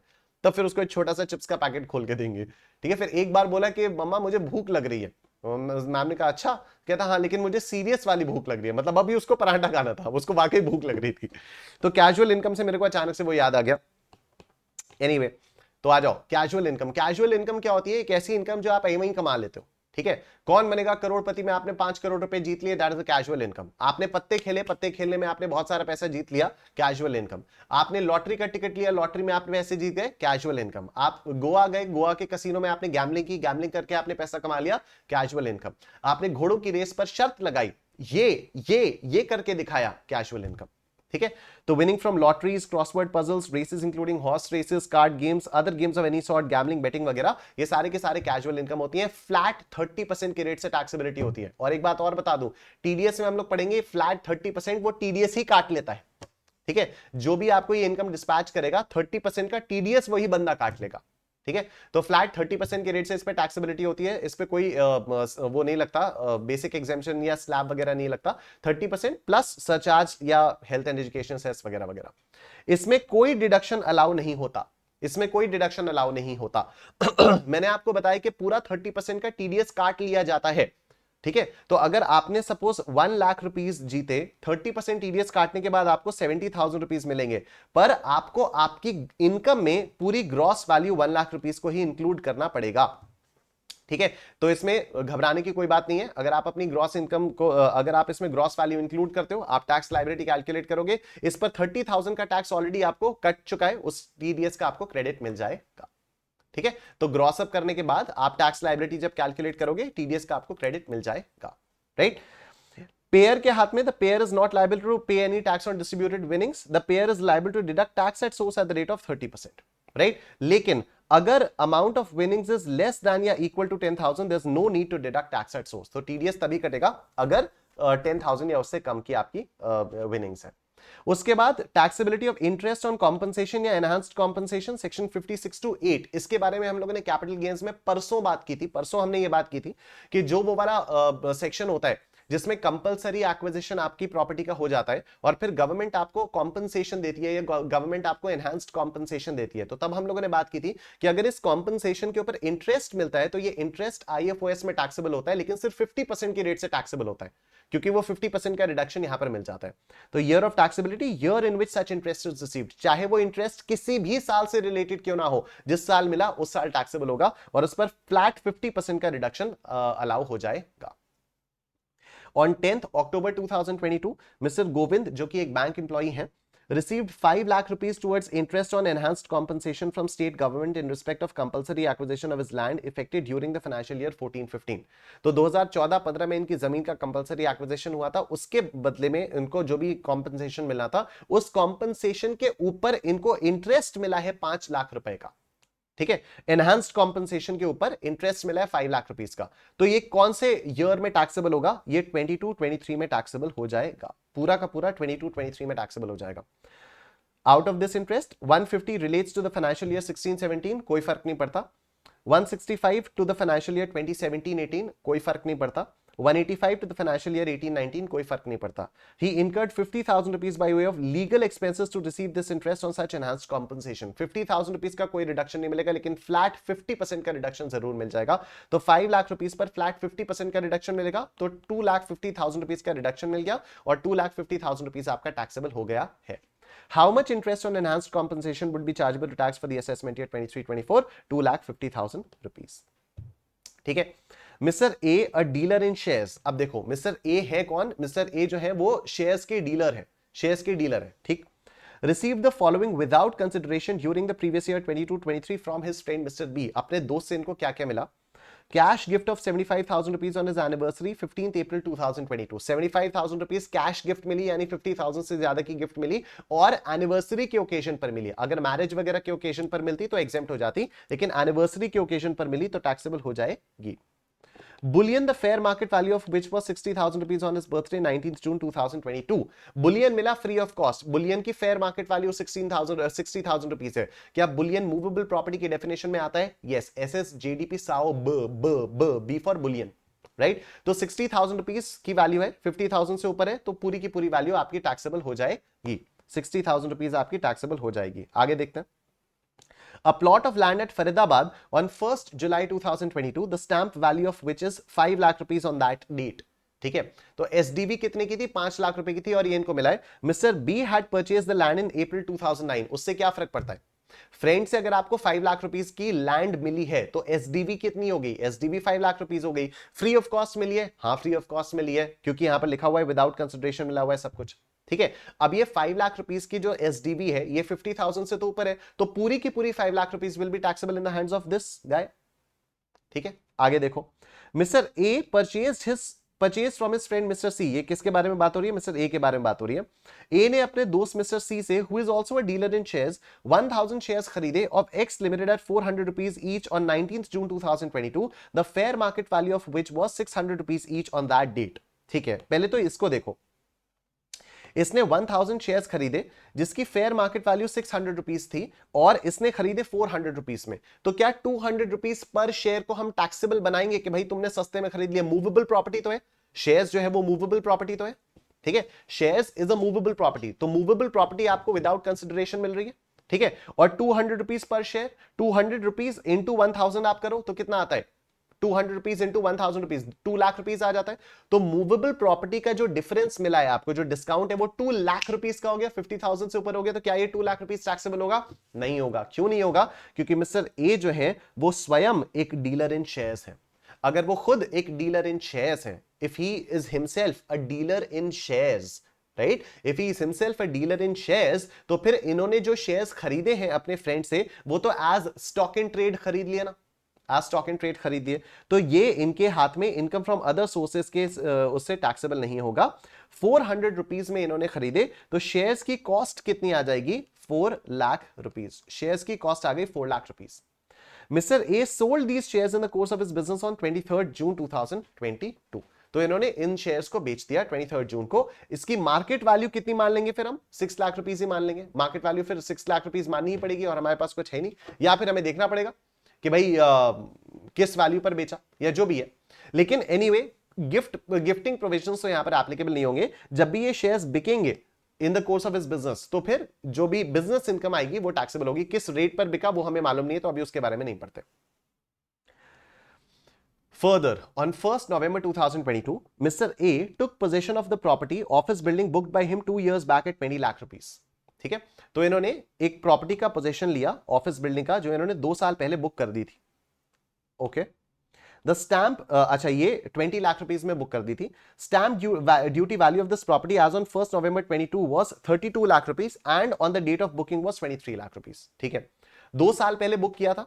2 साल पहले जब बुक किया था तो stamp valuation, stamp duty value कितनी थी? 23 लाख रुपीज थी। ठीक है, बुकिंग की डेट की एसडीवी लेंगे या पोजेशन की डेट की एसडीवी लेंगे, रजिस्ट्रेशन की डेट की एसडीवी लेंगे, ये डिपेंड करेगा कि क्या बुकिंग वाली डेट पर इन्होंने थोड़ा सा भी टोकन मनी अकाउंट पे चेक, अकाउंट पे बैंक ड्राफ्ट या इलेक्ट्रॉनिक क्लियरेंस सिस्टम से दिया था क्या? He had paid 1 lakh rupees by account pay check as down payment on the date of booking.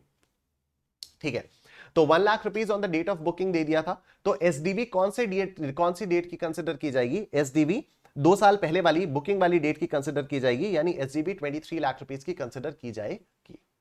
ठीक है, अब देखो ऑन 1 मार्च 2000, अच्छा इधर देखो, पहले इसको बात तो कर लें। अगर stamp duty value 23 lakh rupees की कंसिडर की जाएगी और इनको प्रॉपर्टी कितने की मिल रही है? 20 लाख रुपीज की प्रॉपर्टी इनको मिल रही है, तो 20 लाख रुपीज और 23 लाख रुपीज का जो डिफरेंस है, मतलब प्रॉपर्टी इनको सस्ते में मिल गई ना। 20 लाख की, 23 लाख की प्रॉपर्टी इनको 23 लाख रुपीज की प्रॉपर्टी इनको 20 लाख रुपीज में मिल गई, तो 3 लाख रुपीज सस्ते में मिल गई। क्या ये 3 लाख रुपीज 50 से ज्यादा है? 50,000 से ज्यादा है? यस, 50,000 से ज्यादा है। क्या ये 23 lakh rupees is greater than 110% of 20 lakh rupees? Yes, क्योंकि 20 लाख रुपीज का 110% कितना आता है? 22 लाख रुपीज आता है, उससे भी ज्यादा। तो ये जो 3 लाख रुपीज है, क्या ये आईएफओएस में टैक्सेबल हो जाएगा? यस, ये आईएफओएस में टैक्सेबल हो जाएगा। ठीक है, ये आईएफओएस में टैक्सेबल हो जाएगा। On 1st March 2023, he sold the plot of land at Faridabad for 7 lakh rupees. 7 lakh rupees में इसने फरीदाबाद का प्लॉट बेच दिया। फरीदाबाद वाला प्लॉट कहां से मिला था? फरीदाबाद वाला प्लॉट इसको इसके फ्रेंड से मिला था। फरीदाबाद वाला प्लॉट इसको इसके फ्रेंड से मिला था। ठीक है, stamp duty value 5 lakh rupees की थी। मिस्टर बी ने इस फ्लैट को अप्रैल 2009 में खरीदा था। अब मेरे को एक बात बताओ, जब ये फ्रेंड से मिला था फरीदाबाद वाला प्लॉट, तो क्या मिस्टर ए ने इस पर आईएफओएस में टैक्स दिया था? हां, टैक्स दिया था। तो अगर मिस्टर ए ने आईएफओएस में इस पे टैक्स दिया था, तो मिस्टर ए के लिए कॉस्ट ऑफ एक्विजिशन क्या हो गई? 5 लाख रुपीस हो गई। और डेट ऑफ एक्विजिशन क्या हो गई? अप्रैल 2009 या 1 जुलाई 2022? डेट ऑफ एक्विजिशन हुई 1 जुलाई 2022। और बेचा कब जा रहा है? 1 मार्च 2023 को बेचा जा रहा है, मतलब 2 साल के अंदर अंदर बेचा जा रहा है। मतलब this is a short term capital gain. 7 lakh rupees में बेचा, 5 लाख रुपीस इसकी कॉस्ट ऑफ एक्विजिशन मानी जाएगी। 2 lakh rupees will be taxable as capital gains, short term capital gains. Done. Compute the income of Mr. A chargeable under the head income from other sources and capital gains for assessment year 23-24. Right? All right. चलो, last topic यहां पर आ चुका है। अब इसके बाद मेरे ख्याल से और बस एक क्वेश्चन बचा है हमारे पास, उसके बाद ये फिर खत्म ही है। उसके बाद अब इसमें और कुछ बचा नहीं है। Taxability of certain other incomes. आओ फटाफट से इसको देखते हैं। आप लोग फटाफट से वीडियो को लाइक कर दो, मैं पानी पी लेता हूं। ठीक है, आप कर दो वीडियो को लाइक, मैं पी लेता हूं पानी। क्या पी लेता हूं? पानी।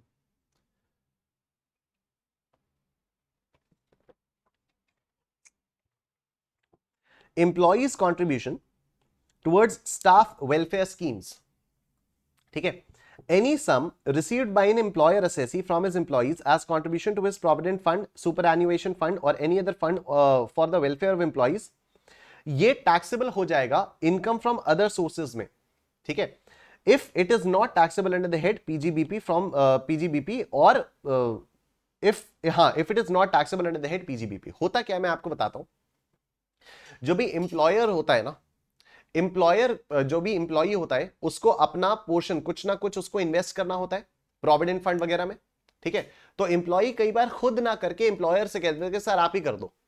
ठीक है, मेरी सैलरी का इतना हिस्सा आप ही काट के जमा कर दो। अगर एम्प्लॉयर उसको टाइमली जमा कर देता है तब तो ठीक है, अदरवाइज वो एम्प्लॉयर के हाथ में टैक्सेबल हो जाता है। ठीक है, यूजुअली वो एम्प्लॉयर के हाथ में पीजीबीपी इनकम में टैक्सेबल होता है। पीजीबीपी इनकम में क्यों टैक्सेबल होता है? क्योंकि एम्प्लॉयर जब एम्प्लॉय को सैलरी देता है तो वो अपने P&L में यहां पर 2 सैलरीज करता है। ठीक है, तो वो अपना P&L डेबिट कर चुका होता है, हमें बस उसी का क्रेडिट करवाना होता है। यहां पर जितना पैसा उसने एम्प्लॉई को दिया, ठीक है, एम्प्लॉई ने उसको वापस दिया कि भाई इसको जमा करा दो। अगर एम्प्लॉयर ने जमा करा दिया तब तो बड़ी अच्छी बात है। मान लो जमा नहीं करवा पाया तो उसको रिवर्स कर दो और यहां पर पीजीबीपी में वो टैक्सेबल हो जाएगा। ठीक है, अगर मान लो वो पीजीबीपी में टैक्सेबल नहीं हो पाता है किसी भी रीजन से, तो इनकम फ्रॉम अदर सोर्सेज में टैक्सेबल हो जाएगा। दूसरा, interest on securities. Interest on securities, securities पर अगर आपको कोई इंटरेस्ट मिलता है, ठीक है, सिक्योरिटीज मतलब शेयर्स, डिबेंचर्स वगैरह, राइट, तो डिबेंचर्स खरीदे मैंने, उस पर मेरे को इंटरेस्ट मिला, तो इनकम फ्रॉम अदर सोर्सेज में टैक्सेबल हो जाएगा। लेकिन मान लो मेरा काम ही पैसा देना है, मेरा काम ही वो, मैं कोई नॉन बैंकिंग फाइनेंशियल कंपनी हूं या मैं ब्रोकर वगैरह हूं, राइट, मेरे पास रहते ही है डिबेंचर्स वगैरह, तो फिर उस पर अगर मेरे को इंटरेस्ट मिलेगा तो वो पीजीबीपी में टैक्सेबल हो जाएगा। Simple. Hire income of plant machinery और फर्नीचर। अगर मैं प्लांट मशीनरी और फर्नीचर को किराए पर देता हूं तो वो किराया जो मेरे को मिलेगा, ठीक है, वो जो किराया मेरे को मिलेगा, वो अगर मेरा बिजनेस ही है तब तो पीजीबीपी में टैक्सेबल हो जाएगा, अदरवाइज वो इनकम फ्रॉम अदर सोर्सेज में टैक्सेबल होगा। याद करो हम लोगों ने बात की थी इनकम फ्रॉम हाउस प्रॉपर्टी वाले चैप्टर में कि अगर कॉम्पोजिट एग्रीमेंट होता है, कॉम्पोजिट एग्रीमेंट मतलब बिल्डिंग के साथ साथ ये प्लांट एंड मशीनरी वगैरह भी किराए पर दी जाती है और अग्रीमेंट आपका सेपरेबल होता है, तो प्लांट मशीनरी वाला जितना भी पैसा होगा वो या तो पीजीबीपी में टैक्सेबल होगा या तो आईएफओएस में टैक्सेबल होगा। ठीक, मैच कर रहा है। मान लो जो रेंटिंग है वो पॉसिबल ही नहीं है without plant and machinery, without furniture fixtures plant and machinery, वो पॉसिबल ही नहीं है। तो even if the agreement is separable, वो पूरा का पूरा रेंट टैक्सेबल होगा या तो पीजीबीपी में या तो आईएफओएस में। Hire income of plant and machinery and furniture along with building, ये वही वाली बात हो गई हाउस प्रॉपर्टी वाली जो मैंने आपको बताई। ठीक, उसके बाद इधर देखो, any sum received under a Keyman insurance policy including a sum allocated by way of bonus of such policy। ठीक है, अब कीमन इंश्योरेंस पॉलिसी में क्या होता है? कीमन इंश्योरेंस पॉलिसी में कीमैन इंश्योरेंस पॉलिसी में क्या होता है कि कीमैन इंश्योरेंस, हाँ कीमैन इंश्योरेंस में क्या होता है, जैसे रिलायंस इंडस्ट्रीज है, तो रिलायंस इंडस्ट्रीज के लिए धीरूभाई अंबानी जी इज अ की पर्सन, ठीक है। कल को भगवान ना करे लेकिन अगर उनको कुछ हो गया तो रिलायंस इंडस्ट्रीज को बहुत बड़ा घाटा होगा। तो रिलायंस इंडस्ट्रीज मुकेश अंबानी जी के लिए, मुकेश अंबानी जी के नाम पर एक इंश्योरेंस पॉलिसी कर लेती है कि कल को अगर उनके जाने की वजह से कंपनी को घाटा होता है तो फिर कंपनी का भरपाई कौन करेगी, इंश्योरेंस पॉलिसी करेगी। अब वह इंश्योरेंस पॉलिसी मैच्योर होगी, इंश्योरेंस पॉलिसी जब मैच्योर होगी तो उससे पैसा मिलेगा। पैसा किसको मिल सकता है, या तो मुकेश अंबानी जी को मिल जाएगा, या तो रिलायंस इंडस्ट्रीज को मिलेगा, या तो किसी और को मिलेगा, ठीक है, या तो किसी और को मिलेगा। तो देखो, अगर अमाउंट इंप्लॉयर को रिसीव हुआ तब तो वो पीजीबीपी में टैक्सेबल हो जाएगा, अगर अमाउंट इंप्लॉई को रिसीव हुआ तो वो सैलरीज में हो जाएगा, अगर अमाउंट अदर पर्सन को रिसीव हुआ। What do you mean by other person? Other person का मतलब क्या हुआ कि सपोज, मतलब ऐसे ही एग्जांपल दे रहा हूं, मुकेश अंबानी जी के नाम पर इंश्योरेंस पॉलिसी ली, ठीक है, कल को मुकेश अंबानी जी ने कहा कि मैं रिलायंस छोड़ के जा रहा हूं, पॉलिसी तो अभी भी मेंटेन्ड है, पॉलिसी तो अभी भी मेंटेन है। अब जब पॉलिसी मैच्योर हुई तो पैसा किसको मिलेगा, पैसा मुकेश अंबानी जी को मिलेगा, ना कंपनी को मिला ना इंप्लॉई को मिला, because now Mukesh Ambani ji is not an employee of the company. तो अब ये वाला पैसा उनके हाथ में इनकम फ्रॉम अदर सोर्सेज में टैक्सेबल हो जाएगा।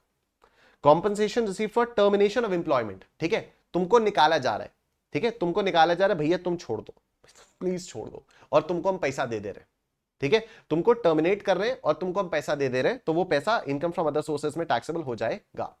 Interest on post office savings bank account, post office savings bank account an important point, इसको आप लोग इंपॉर्टेंट मार्क कर लीजिए, इससे रिलेटेड क्वेश्चन भी है रेजिडेंशियल स्टेटस वाले चैप्टर में, ठीक है, तो इंपॉर्टेंट है। और वो वाला जो चैप्टर है आपका एग्जेम्प्ट इनकम्स वाला चैप्टर, वो section 10 incomes not forming part of total income, उसमें भी इससे रिलेटेड एक क्वेश्चन है, ठीक, राइट, एमसीक्यूज में भी इससे रिलेटेड क्वेश्चन है। ध्यान रखना है कि post office savings bank account पर अगर इंटरेस्ट मिलता है तो सेक्शन 10 सबसेक्शन 15 में ये एग्जेम्प्ट है टू द एक्सटेंट ऑफ, अगर इंडिविजुअल अकाउंट है तो 3,500 रुपीज एग्जेम्प्ट है, और अगर जॉइंट अकाउंट है तो इसका डबल 7,000 रुपीज एग्जेम्प्ट है, ठीक है।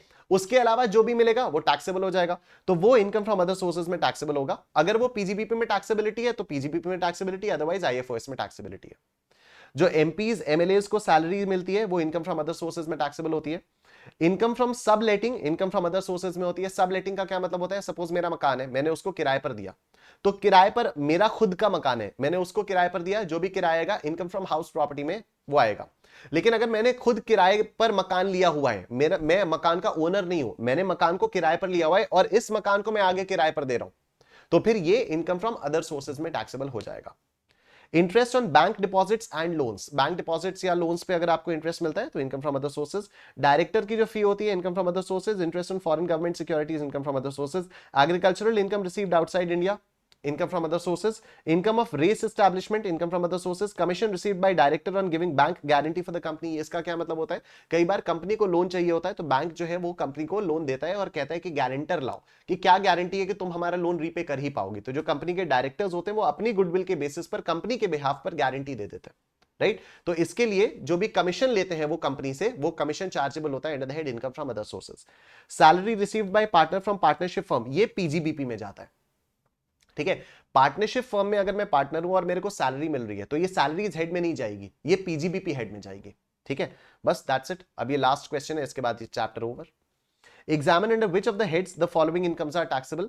Rental income in case property held as stock in trade for 3 years. अच्छा, तो अगर स्टॉक इन ट्रेड में मेरी प्रॉपर्टी पड़ी हुई है तो उससे रेंटल इनकम आ रही है, तो ये क्या है, मैं बिल्डर हूं, इसके बारे में हमने इनकम फ्रॉम हाउस प्रॉपर्टी के अंदर बात की थी कि this will be taxable under income from house property, ठीक है। आई एम अ बिल्डर, मेरे पास building as stock in trade पड़ी हुई है, ठीक है, 3 साल से वो स्टॉक इन ट्रेड पड़ी हुई है, तो जो भी रेंटल इनकम आएगी वो इनकम फ्रॉम हाउस प्रॉपर्टी में जाएगी।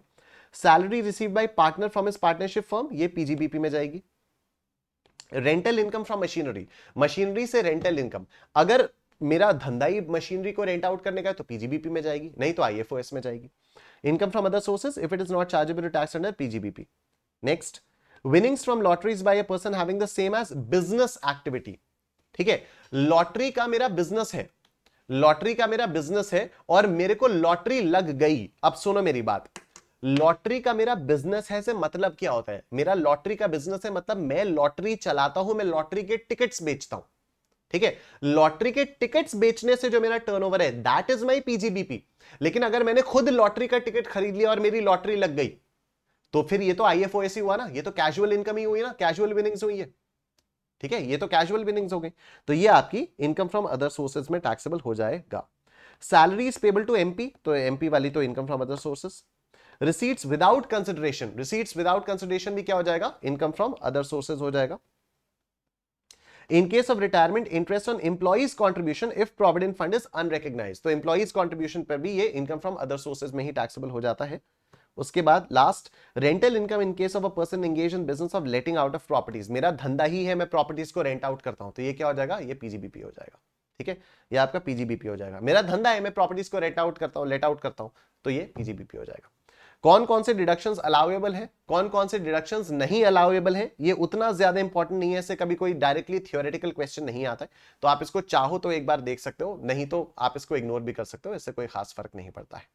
और इसी के साथ 1 hour 49 minutes 21 seconds वाला हमारा सेशन हुआ और हमारा इनकम फ्रॉम अदर सोर्सेज यहां पर कंप्लीट हो जाता है, ठीक है। तो आई एम श्योर आप लोगों को बहुत मजा आया होगा। आप लोग प्लीज वीडियो को लाइक कर दीजिएगा, कमेंट सेक्शन में कमेंट करके बताइएगा आपको सेशन कैसा लगा, मेरा भी थोड़ा सा मोटिवेशन बढ़ेगा। तो अनअकैडमी प्लस का सब्सक्रिप्शन लेने के लिए आपको अनअकैडमी की वेबसाइट पर आना होगा। अब आप यहां पर स्टोर पर आकर इंडिविजुअल कोर्सेज भी परचेज कर सकते हो, ठीक है। तो यहाँ पर मेरा DT का इंडिविजुअल कोर्स है, यहाँ मेरा IDT का इंडिविजुअल कोर्स है, और यहाँ पर ये मेरा DT IDT कॉम्बो का इंडिविजुअल कोर्स है। प्राइसेस आप लोग यहाँ पर देख सकते हो, and if you use my code निश10 तो ऑफ कोर्स आपको मैक्सिमम पॉसिबल डिस्काउंट मिल जाएगा। आप सब्सक्रिप्शन प्लान पर आके नॉर्मल सब्सक्रिप्शन भी ले सकते हो, जिससे आपको पूरे अनअकैडमी प्लस की एक्सेसिबिलिटी हो जाती है। तो आप गेट प्लस पर क्लिक करोगे, गेट प्लस पर क्लिक करने के बाद आपके सामने ये ऑप्शंस आ जाएंगे, यहाँ पर आप मेरा कोड एंटर करोगे निश10, अप्लाई कर दोगे, आपको मैक्सिमम पॉसिबल डिस्काउंट मिल जाएगा। Thank you so much everyone, take care, अपना ध्यान रखिए, बाय बाय।